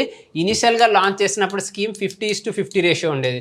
కానీ తర్వాత ఈ రేషియో అనేది మార్చడం జరిగింది. సెంట్రల్ గవర్నమెంట్ యొక్క కాంట్రిబ్యూషన్ ఇరిగేటెడ్ ల్యాండ్స్కి అయితే 25%, అన్ఇరిగేటెడ్ ల్యాండ్స్కి అయితే 30% ఇస్తామని చెప్పారు. సో ఇంత తక్కువ ఇచ్చి స్టేట్ గవర్నమెంట్స్ మీద బటన్ ఎక్కువైపోతుంది, ఇన్సూరెన్స్ పే చేయాల్సింది అనేసి చాలా స్టేట్ గవర్నమెంట్స్ విత్డ్రా అయిపోయింది. అందులో ఆంధ్రప్రదేశ్ కూడా విత్డ్రా అయింది. రీసెంట్గానే ఆంధ్రప్రదేశ్ అనేది మళ్ళీ ప్రధానమంత్రి ఫసల్ బీమా యోజనలో జాయిన్ అవ్వడం జరిగింది. సో మనం తెలుసుకోవాల్సింది కరెంట్ అఫైర్స్ ఏంటంటే, రీసెంట్గా ఆంధ్రప్రదేశ్ ప్రధానమంత్రి ఫసల్ బీమా యోజన జాయిన్ అయింది కాబట్టి సెంట్రల్ గవర్నమెంట్ కూడా తన 25%, 30% కాంట్రిబ్యూషన్ ఏదైతే ఉందో అది ఇవ్వడం జరుగుతుంది. దాన్ని మనం తీసుకొని ఇంప్లిమెంట్ చేస్తాము. సో నెక్స్ట్ ఇంపార్టెంట్ మనకి ఈనామ్. సో నెక్స్ట్ ఇంపార్టెంట్ ఈనామ్ అనేది ఏంటంటే ఎలక్ట్రానిక్ మార్కెటింగ్. సో ఇది ఆంధ్రప్రదేశ్లో ఉన్నవాడు పంజాబ్లో ఉన్న వాళ్ళకు కూడా అమ్మగలుగుతారు. So through this digital agriculture market ద్వారా. సో అది ఈనామ్. సో మనం చూడొచ్చు ప్రొక్యూర్మెంట్ కూడా చాలా పెరిగింది. 38 మెట్రిక్ టన్స్ ప్రొక్యూర్ చేస్తారు లాస్ట్ 1 yearలో. అదే వీటి యొక్క ప్రొక్యూర్మెంట్ అనేది బాగా తగ్గిపోయింది. సో ఎందుకు వీటి ప్రొక్యూర్మెంట్ తగ్గిపోయిందంటే, వీటి యొక్క ప్రైజెస్ ఇప్పుడు చాలా ఎక్కువ ఉన్నాయి. గ్లోబల్ వైడ్ వీటి ప్రైజెస్ ఎక్కువ ఉన్న వల్ల మన గవర్నమెంట్ ప్రొక్యూర్ చేయాల్సిన అవసరం లేదు. వాళ్ళే ప్రైవేట్ ట్రేడర్స్ హై ప్రైజెస్తో కొంటున్నారనమాట. So anyhow there is no need for rice అనమాట. సో అది ఒకటి. నెక్స్ట్ నారీ శక్తి. సో ఈ నారీ శక్తి కోసం అంటే ఉమెన్ కోసం మనం ఇప్పుడు 3 చూసాము. ఒకటి పూర్ పీపుల్, నెక్స్ట్ యూత్, తర్వాత అగ్రికల్చర్ చూసాము. ఇప్పుడు ఉమెన్ రిలేటెడ్ కోసము మోస్ట్ ఇంపార్టెంట్ బడ్జెట్లో ఏం మెన్షన్ చేస్తుంది, వాళ్ళు లాస్ట్ 10 yearsలో చేసామనేది. నెక్స్ట్ ముద్రా లోన్స్లో మనం ఎంత చూసాము, 43 crores ముద్రా లోన్స్ వెళ్ళాయంటే అందులో 30 crores ఉమెన్ బెనిఫిషరీసే ఉన్నారనమాట. సో ముద్రా లోన్స్ కింద. నెక్స్ట్ ఇంపార్టెంట్ మనకి ఏంటంటే ఈ ఫీమేల్ లేబర్ పార్టిసిపేషన్. సో ఎవరైతే ఫీమేల్ లేబర్ ఉంటారో, పొటెన్షియల్ లేబర్స్ ఉంటారో వాళ్ళ యొక్క పార్టిసిపేషన్ అనేది 37 వెరీ ఇంపార్టెంట్. ఎగ్జామ్కి ఒక మెయిన్స్ కానీ ఎస్ఏ ఎగ్జామ్ కానీ స్టాటిస్టిక్స్ చాలా ఇంపార్టెంట్. ఇప్పుడు ఎంత ఉమెన్ యొక్క పార్టిసిపేషన్ కానీ ఎంత పెరిగిందంటే ఎకానమీ అంత బాగుంటుందన్నమాట. సో ఐడియల్గా ఇంట్లో కూర్చొని ఎకనామిక్ కాంట్రిబ్యూషన్ చేయకుండా ఎవరైతే కాంట్రిబ్యూట్ చేస్తారో వాళ్ళకి ఎక్కువ బెనిఫిట్ అనమాట. అదేవిధంగా increased female enrollment in higher education. So higher education మళ్ళీ ఇంకా చాలా ఎక్కువ మంది ఉమెన్ చదువుకోవడానికి ముందుకు వస్తున్నారు హైయర్ ఎడ్యుకేషన్లో. Very good indicator. నెక్స్ట్ అందులో భాగంగా 43% of the women STEM courses అంటే science, technology, engineering, mathematics. So ఇవి మోస్ట్ అడ్వాన్స్డ్, ఎక్కువ శాలరీ పేమెంట్ అనేది ఉంటుంది. సో అందులో ఇంత ఉమెన్ యొక్క కాంట్రిబ్యూషన్ ఉండడం అనేది వెరీ గుడ్ అనమాట. సో ఈ ఉమెన్ యొక్క కాంట్రిబ్యూషన్ వీటిలో పెంపొందించడానికే సెంట్రల్ గవర్నమెంట్ చాలా స్కీమ్స్ తీసుకొచ్చింది. అంటే ఉమెన్లో రీసెర్చ్ ప్రమోట్ చేయాలి, వాళ్ళు కూడా యొక్క సైన్స్ అండ్ టెక్నాలజీ కాంట్రిబ్యూషన్ చేయాలనేసి కొన్ని కొత్త స్కీమ్స్ లాంచ్ చేయడం. కొన్ని స్కీమ్స్ ఉన్నాయి. అది ఒకటి విజ్ఞాన్ జ్యోతి. సో ఉమెన్ రిలేటెడ్వి ఏ ఇనిషియేటివ్ అయినా చాలా ఇంపార్టెంట్, అది మనకు ఖచ్చితంగా తెలుసుకోవాలి. అందులో భాగంగా ఒకటి వాళ్ళు తీసుకొచ్చిన ఇనిషియేటివ్స్లో మనం ఒకటి చూసామంటే, ఒకటి విజ్ఞాన్ జ్యోతి, నెక్స్ట్ ఇంకోటి SERB power, next Curie, Kiran. So ఈ డిఫరెంట్ ఇనిషియేటివ్స్ ఇవన్నీ ఉమెన్ యొక్క role in the science and టెక్నాలజీలో పెంపొందించడానికి. సో అందులో భాగంగానే వాళ్ళ యొక్క పార్టిసిపేషన్ అనేది స్కూల్ లెవెల్లో, ఈ కాలేజ్ లెవెల్లో బాగా పెరగడం జరిగిందనమాట. సో నెక్స్ట్ ఇంకొక స్కీమ్ ఉంది, అది చెప్పడం మర్చిపోయి, గతి అని ఇంకో స్కీమ్ కూడా ఉంది, gender advancement for transforming institutions. Gender advancement for transforming institutions. ఇవన్నీ ఏంటంటే ఉమెన్ యొక్క పార్టిసిపేషన్ను సైన్స్ అండ్ టెక్నాలజీ మరియు ఈ స్టెమ్ కోర్సెస్లో పెంచడం కోసమే అనమాట. So next important, 1 crore women assisted by 83 lakh self help groups to became Lakhpati Didi. Lakhpati Didi అంటే లక్షాధికారి అవ్వడం. వాళ్ళు కూడా ఇయర్లీ ఇన్కమ్ 1,00,000 రీచ్ అవ్వాలి. ఇప్పుడు మనకైతే సెల్ఫ్ హెల్ప్ గ్రూప్స్ ఉన్నాయో, ఈ సెల్ఫ్ హెల్ప్ గ్రూప్స్లో one of the most important problem ఏదైనా ఉంది అంటే ఈ సెల్ఫ్ హెల్ప్ గ్రూప్స్లో అది ఏంటి అంటే ల్యాక్ ఆఫ్ ఇన్కమ్. సో చాలా సెల్ఫ్ హెల్ప్ గ్రూప్స్ ఉన్నాయి కానీ సరైన ఇన్కమ్ లేదు. వాళ్ళకి యావరేజ్ మంత్లీ ఇన్కమ్ 5,000 6,000 ఉంది. ఇలాంటి ఇన్కమ్ ఉంటే వాళ్ళు ఎప్పుడు లక్షాధిపతి అవుతారు, వాళ్ళకు కూడా సస్టైనబుల్ లైఫ్ ఎప్పుడు వస్తుంది. అందుకనేసి కొత్త కొత్త skill training initiatives, drone training, ఈ లక్పతి దీది కింద డ్రోన్ ట్రైనింగు, కొత్త ఎనర్జీ అంటే సోలార్ సెల్స్లో ట్రైనింగు, వీటన్నిటిలో సోలార్ ఎనర్జీలో ట్రైనింగ్ అవి ఇచ్చేసి ఆ సెల్ఫ్ హెల్ప్ గ్రూప్స్ ద్వారా లక్పతి దీది చేయడం. ఇది వెరీ ఇంపార్టెంట్, రీసెంట్గా న్యూస్లో ఉంది.